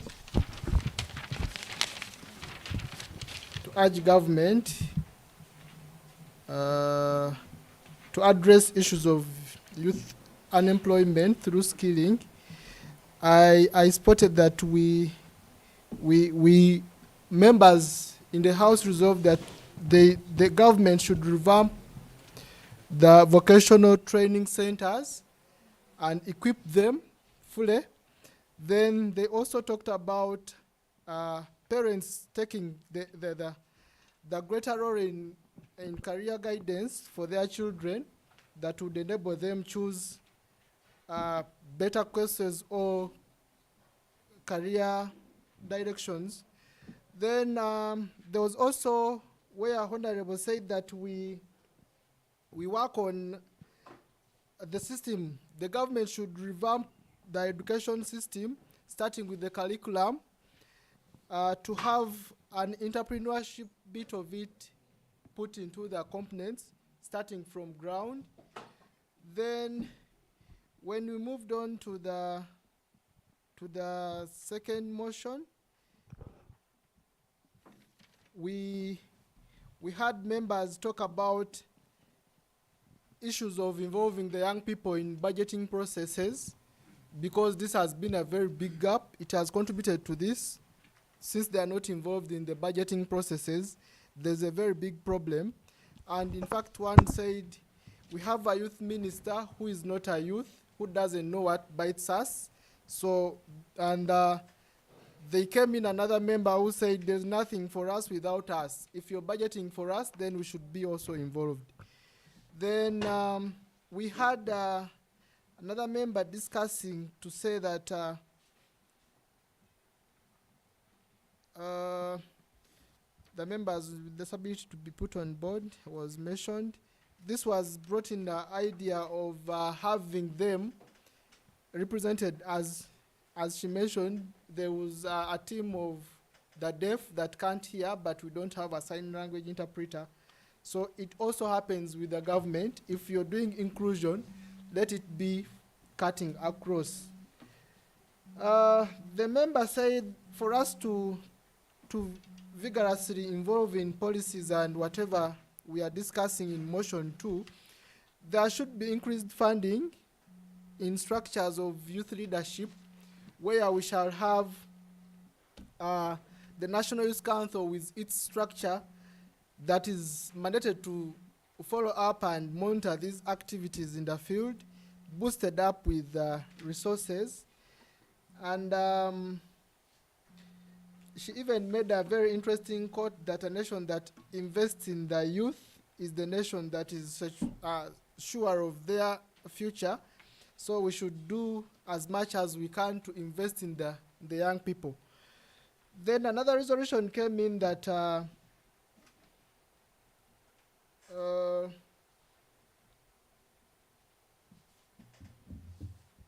the policies, she talked about us having parastatal and agencies, he, not she, are having been occupied by old people. Maybe they propose, the house proposes that we have a desk, if so, because if the occupants are old and they can't think for the young people, then let's improvise by having a desk in every government agency or parastatal organ where we have youth interests put into consideration. Then Honorable Wanasuya talked about education being important, and the government deliberately hiding information from the young people as one of the issues that is really making us not to participate in this. I also saw an idea of us having fees or nomination fees reduced to enable young people participate in key policy-making positions so as to be part and parcel of the policy-making system. The third motion was on education, and it was a motion for resolution of Parliament urging government to address issues of exorbitant school fees charged on learners. And this was, I'll start from the end, where the Honorable was saying the Honorable Minister had a hand in having it resolved that they should regulate the fees. But I have a question there, because he's one of the proprietors of the schools, which is among the schools that are charging exorbitantly, and policies are pushed and not implemented. It's not by coincidence that they are made and not implemented. Some of these people are those that are running these schools, so sometimes it's hard for them to implement the policies. So for the resolutions I have that she missed maybe was where we have members proposing that there should be a committee set up to monitor and also regulate these issues.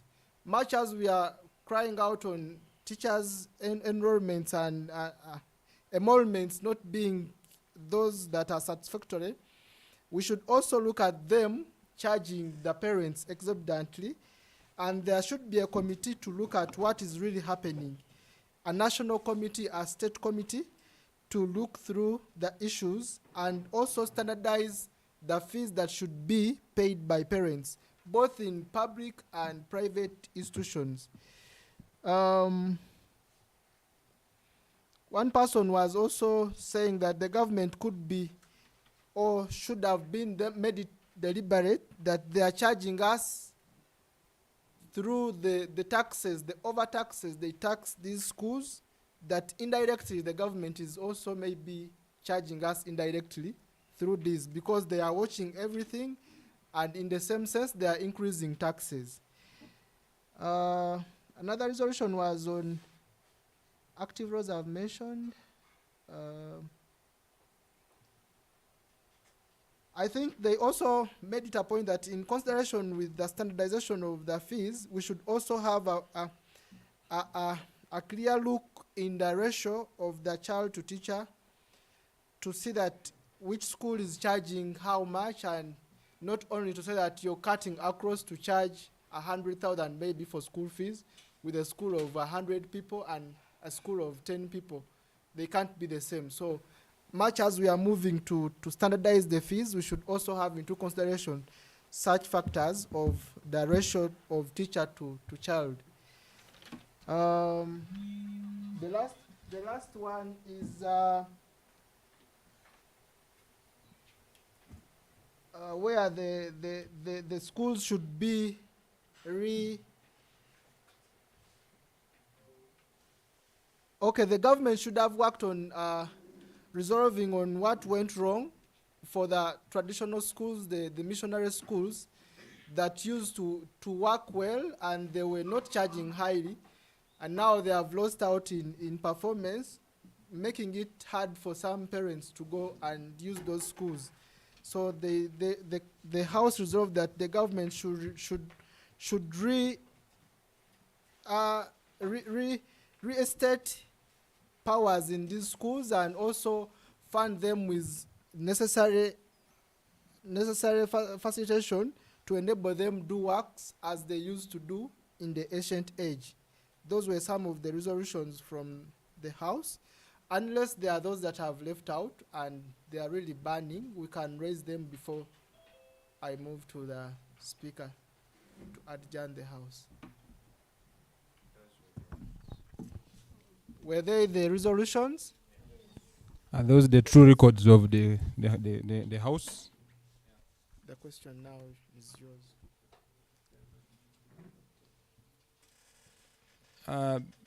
Before I move a question for us to adopt, I believe we all agree that those are the true resolutions we made in today's session. So I want to ask for those members who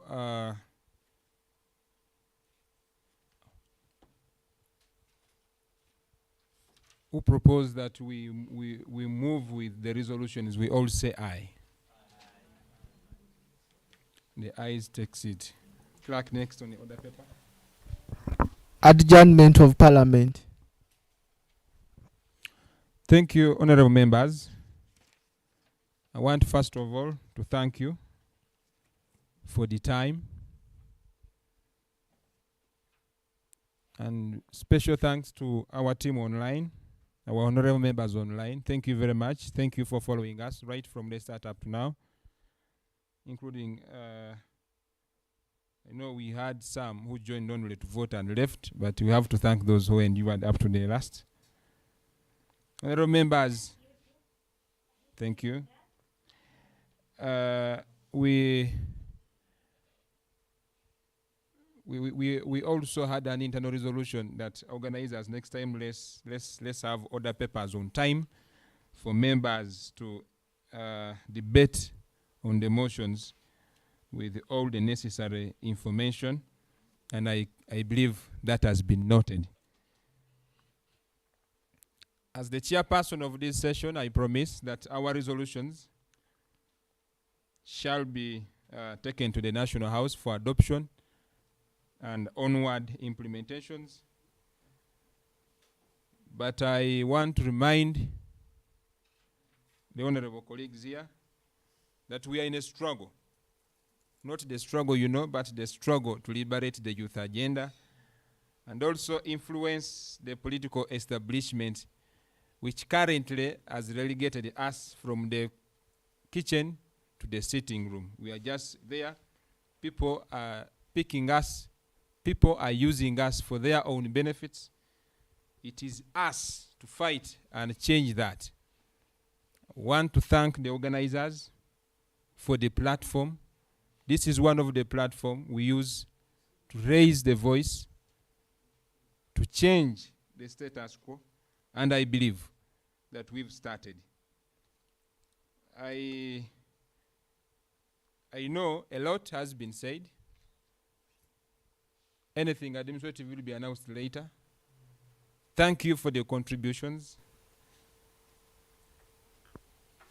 I adjourn the House signed die.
Okay, congratulations, honorable members, upon finishing the think this is the third Eastern Regional Youth Parliament, so congratulations for being part of this house.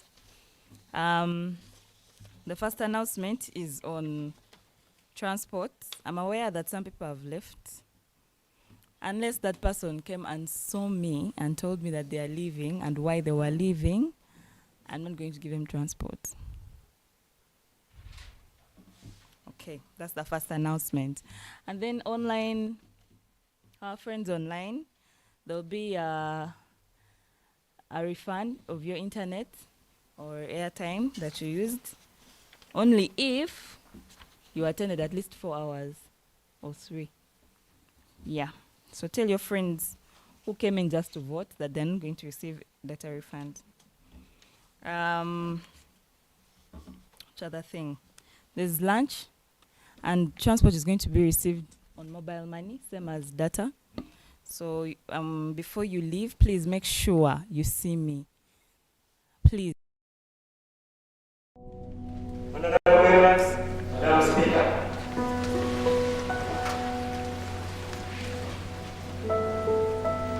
The theme of the International Youth Day, transforming education. We believe that in line with SDG 4, African governments should commit to continue